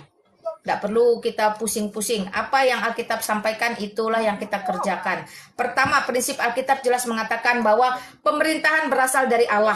Jadi pemerintahan itu kita harus tunduk. Apapun yang diputuskan oleh pemerintah, biarlah pemerintah mengambil alih jikalau itu terkait dengan hukum-hukum yang berlaku di negara ini. Itu yang pertama. Dan yang kedua, kita memang dituntut untuk selalu berdoa. Berdoa bukan hanya untuk meminta saja, bukan hanya untuk yang baik saja, tapi juga berdoa untuk setiap mereka yang zalim kepada kita. Untuk mereka yang dengan sengaja merusak tempat ibadah, membubarkan ibadah, bahkan dengan sengaja ya, mungkin menganiaya orang-orang Kristen, kita tidak dituntut untuk membalas. Karena Allah sendiri berkata, penghakiman adalah hakku. Dan penghakiman sudah diserahkan kepada putra tunggalnya, yaitu Yesus Kristus. Maka kita tinggal membawa semua ini ke hadapan Kristus. Berperkara di hadapan Kristus. Jikalau dia di pihak kita, siapa sih lawan kita? Itu tidak ada. Jadi biarkan Kristus dengan penghakimannya yang adil dan penuh kasih, itu yang akan berbicara. Bagi saya secara pribadi hanya itu. Lalu konkretnya apa dong, Mak Lina? Konkretnya ya kita tetap melakukan kegiatan kita seperti biasa. Kita tidak perlu balas pukul-pukulan. Kita cukup membela diri dengan apa? Dengan cara kalau memang itu harus terjadi bentrokan fisik, menghindar sajalah. Tidak penting-penting amat kok ya. Ya, kecuali kalau memang itu sudah merupakan satu anarki yang tersudut sampai harus kita memang mengambil tindakan, ya ambil saja tindakan. Itu namanya pembelaan diri. Tetapi kalau kita masih bisa tolerir, ya sudahlah. Ibarat kata yang waras ngalah. Yang waras ngalah. Seperti itu aja. Kalau saya sesederhana itu teman-teman. Yang waras ngalah. Contoh, saya kasih lihat contoh berapa jam saya live. Itu yang namanya hujatan, hinaan, cacian, makian, bullying, ancaman. Di dalam bentuk tulisan itu tidak terhitung teman-teman. Tapi apakah saya merespon? Tentu tidak. Yang waras ngalah. Nah itu dia, silahkan. Mungkin Charlie mau tambahin, monggo. Seperti yang Mak Lina tadi bilang ya, kita mengambil bagian dalam aspek rohani, doakan mereka, lalu tetap percaya kepada pernyataan dan pertolongan Tuhan, dan melakukan bagian kita sebagai warga negara yang baik. Jangan bales, jangan bikin rusuh juga, dan biarkan nanti Tuhan yang berperkara melawan mereka, karena lawan kita bukan darah dan daging, tetapi penguasa-penguasa loh, penguasa-penguasa di udara yang gak kelihatan dan kuasanya itu nyata terhadap dunia rohani yang bisa berimplikasi kepada dunia jasmani ini. Mungkin gitu, Mak. Makasih. Ya, thank you. Silakan Bang Raditya. Jadi jelas ya, kita harus bedakan mana anak terang, mana anak gelap. Oke, baik. Terima kasih Ibu Lina dan juga Bang Charlie. Biarlah ini menjadi berkat rohani bagi saya dan juga keluarga. Amin. Amin. Ya, memang tidak nyaman, bro. Saya juga paham. Orang lagi bagus-bagus berdoa, orang lagi bagus-bagus bernyanyi, tiba-tiba dibubarkan, pasti ada perasaan kaget, ada perasaan tidak terima. Itu saya juga paham. Andai saya ada di sana pun, saya juga bisa mengerti itu. Ya, tetapi sekali lagi justru itulah salib yang kita pikul. Semakin mereka zolim, semakin mereka menjadi ladang kasih dan pengampunan kita. Dan semakin kita ini tidak membalas, mereka akan semakin meradang, semakin meriang. Kenapa? Karena utang mereka akan ditumpukan kepada mereka. Dan kita tetap akan mengalami pemeliharaan, mengalami kelegaan, penghiburan, dan sukacita dari Kristus itu sendiri. Dia berkata, apa yang menjadi milikku, itu tetap akan menjadi milikku. Sekalipun kamu jatuh, tergeletak, sekalipun kamu jatuh, kamu tidak sampai tergeletak, karena dia akan menopang kita. Jadi kalau bagi teman-teman yang dalam kondisi seperti itu, saya juga agak ini ya, agak hati saya itu agak teriris gitu ya. Kenapa sih Tuhan gitu? Kan mau berdoa loh, kan mau ketemu kamu loh, kan mau beribadah loh. Tetapi seperti Paulus sendiri berkata ketika dia minta duri dalam tubuhnya dicabut, Kristus berkata, cukuplah anugerahku bagi kamu. Karena itu saya yakin dan percaya anugerah Kristus sumber segala berkat, sumber segala kehidupan, sumber segala damai, sumber segala sukacita itu pasti sangat cukup bagi semua saudara-saudara saya seiman yang terzolimi, teraniaya ketika harus beribadah. Mau gedungnya yang diporak-porandakan, mau uangnya yang dihamburkan, dicuri, maupun ibadahnya yang dikacau balaukan, ataupun ada fisik yang didera. Saya percaya Kristus akan membayar. Saya percaya Kristus tidak akan berutang untuk semua pikul, untuk semua salib yang sudah kalian pikul. Demikian bro, amin. Amin, amin, amin. Tuhan Yesus memberkati. Ya, santai-santai aja lah. Anak-anak terang tidak perlu ikut-ikutan cara anak-anak gelap. Ingat, terang dengan gelap tidak pernah bisa bersatu. Tetapi Yes. ketahuilah, gelap tetaplah gelap. Gelap. Terang itu walaupun sedikit, dia menjadi berkat. Demikian kita sudah dikirim, diutus menjadi terang dan garam dunia. Amin, Amin. teman-teman ya. Terima kasih Bu Lina. Ya, terima kasih sama-sama, Tuhan berkati. Amin. Selamat malam. Selamat malam bro, shalom, shalom. Salam buat Shalom, keluarga shalom. besar yang ada di Amin. tempat kamu ya. Entah Bengkulu, entah Lampung, entah Iya, Batam, dia entah Medan. yang Sumatera kemarin Utara, itu Bu, semua Sumatera ibadahnya Utara. diporak-porandakan. Tuhan Di Sumatera berkati. Utara, Bu. Semua jadi kemuliaan bagi nama Tuhan.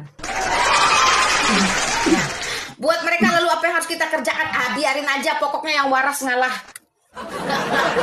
Kenapa? Karena orang yang sudah beres dengan keselamatannya, orang yang sudah tuntas dengan pengajarannya, orang yang sudah jelas bagaimana ketika dunia ini berakhir, dia berada pada tangan yang tepat, Allah yang tepat, Tuhan yang tepat. Dia tidak akan pusing lagi dengan hal-hal remeh-temeh seperti itu ya teman-teman. Itu adalah perkara-perkara kecil yang sengaja dilakukan oleh iblis ya. Iblis itu bapa segala dusta. Ada orang seolah-olah berbuat baik, berbuat benar, tapi sejatinya dia merupakan hal-hal yang cemar. Itu sebab tidak perlu kita ikut-ikutan. Perhatikan, yang waras ngalah. Amin.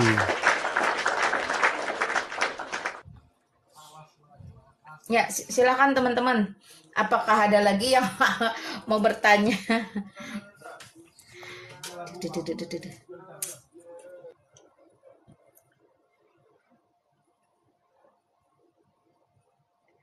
Chris, anak terang gak usah ikut sama anak gelap.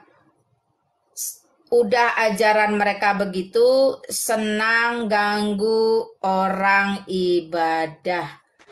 Betul Chris, thank you.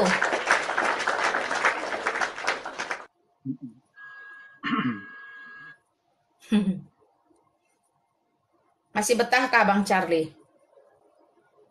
Masih. Nambahin mungkin dikit, Pak. Selamat malam Sumarni. Malam Sumarni. Gini. Ya, shalom. Ya, shalom. Silakan sister, apa yang mau disampaikan? Saya mau bertanya, Mama, karena keselamatan Yesus. Soalnya ini soal anak-anak. Begini, saya mempunyai 4 orang anak, tapi belum diselamatkan. Karena memang keluarga dan saya pun sejak di kandungan ibu saya Muslim. Jadi itu menjadi pergumulan saya yang kuat di hati saya bahwasanya anak-anak belum diselamatkan, Bu. Apa yang harus saya lakukan buat anak-anak supaya anak-anak diselamatkan? Itu mungkin pertanyaan saya dulu, Bu. Ya, saya sebagai mama ya, pernah mengalami situasi yang sama. Gini. Ya.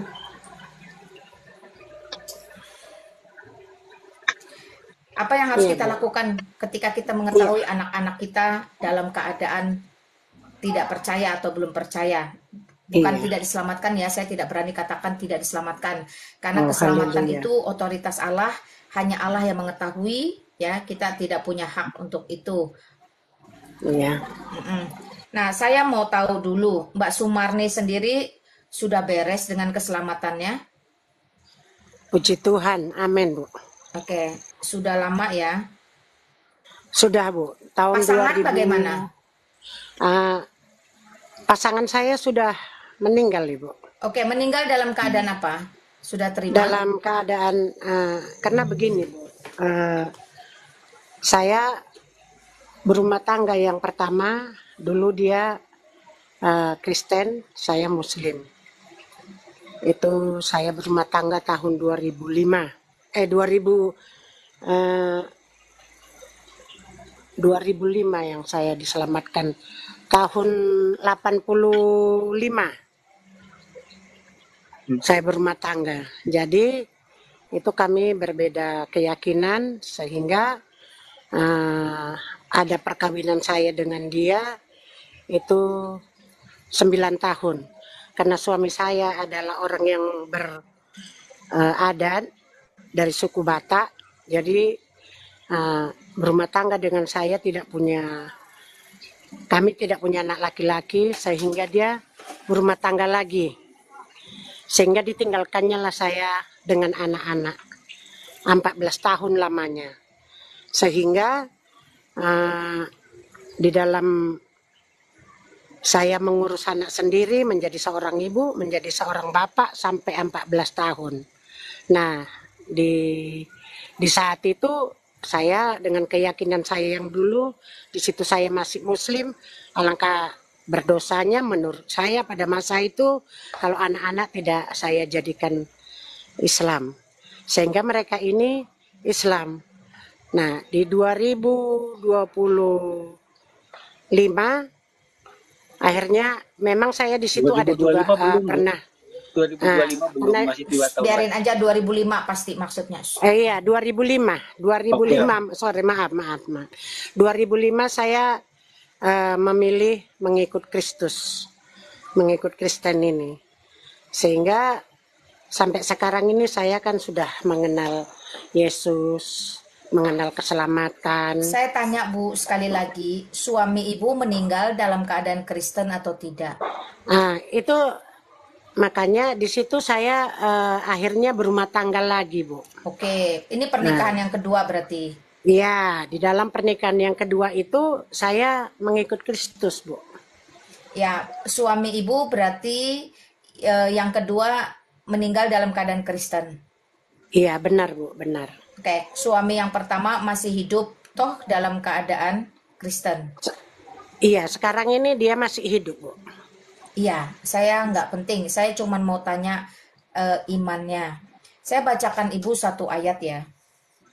1 Korintus 7 ayat 14. Ini bagi pasangan-pasangan yang salah satunya tidak percaya. Karena suami yang tidak beriman itu dikuduskan oleh istrinya.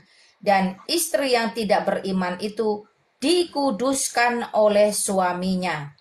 Andai kata tidak demikian, niscaya anak-anakmu adalah anak cemar. Tetapi sekarang mereka adalah anak-anak kudus. Amin. Itu dulu Bu, pertama. Tetapi saya tadi mendengar ada ibu mengatakan bahwa tadinya anak-anak ibu itu Kristen. Tapi karena ibu waktu itu Islam, anak-anak ibu Islamkan semua.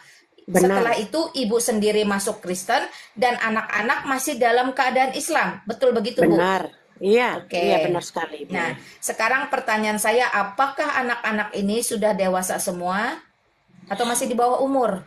Sudah sekarang ini sudah dewasa semuanya, Bu. Yang bahkan yang kecil belum berumah tangga sudah umur 32 tahun. Bu. Oke, sudah selesai, Bu. Tanggung jawab kita orang tua itu hanya sebatas anak-anak itu masih di bawah tanggung jawab 21 tahun ke bawah atau dia memang belum menikah sama sekali. Tetapi di luar itu mereka sudah dianggap dewasa, memiliki free will kebebasannya sendiri. Jadi hubungan ibu dengan anak-anak yang sudah dewasa ini, hubungan orang tua tidak bisa dielakkan. Tetapi hubungan dalam iman itu sudah merupakan rekan-rekan saja, Bu. Ibu cukup doakan saja. Tidak ada yang bisa ibu kerjakan. Karena keselamatan itu bukan karena usaha atau upah manusia. Keselamatan itu murni anugerah dari Allah itu sendiri. Ya, banyak yang terpanggil, tetapi sedikit yang terpilih. Ada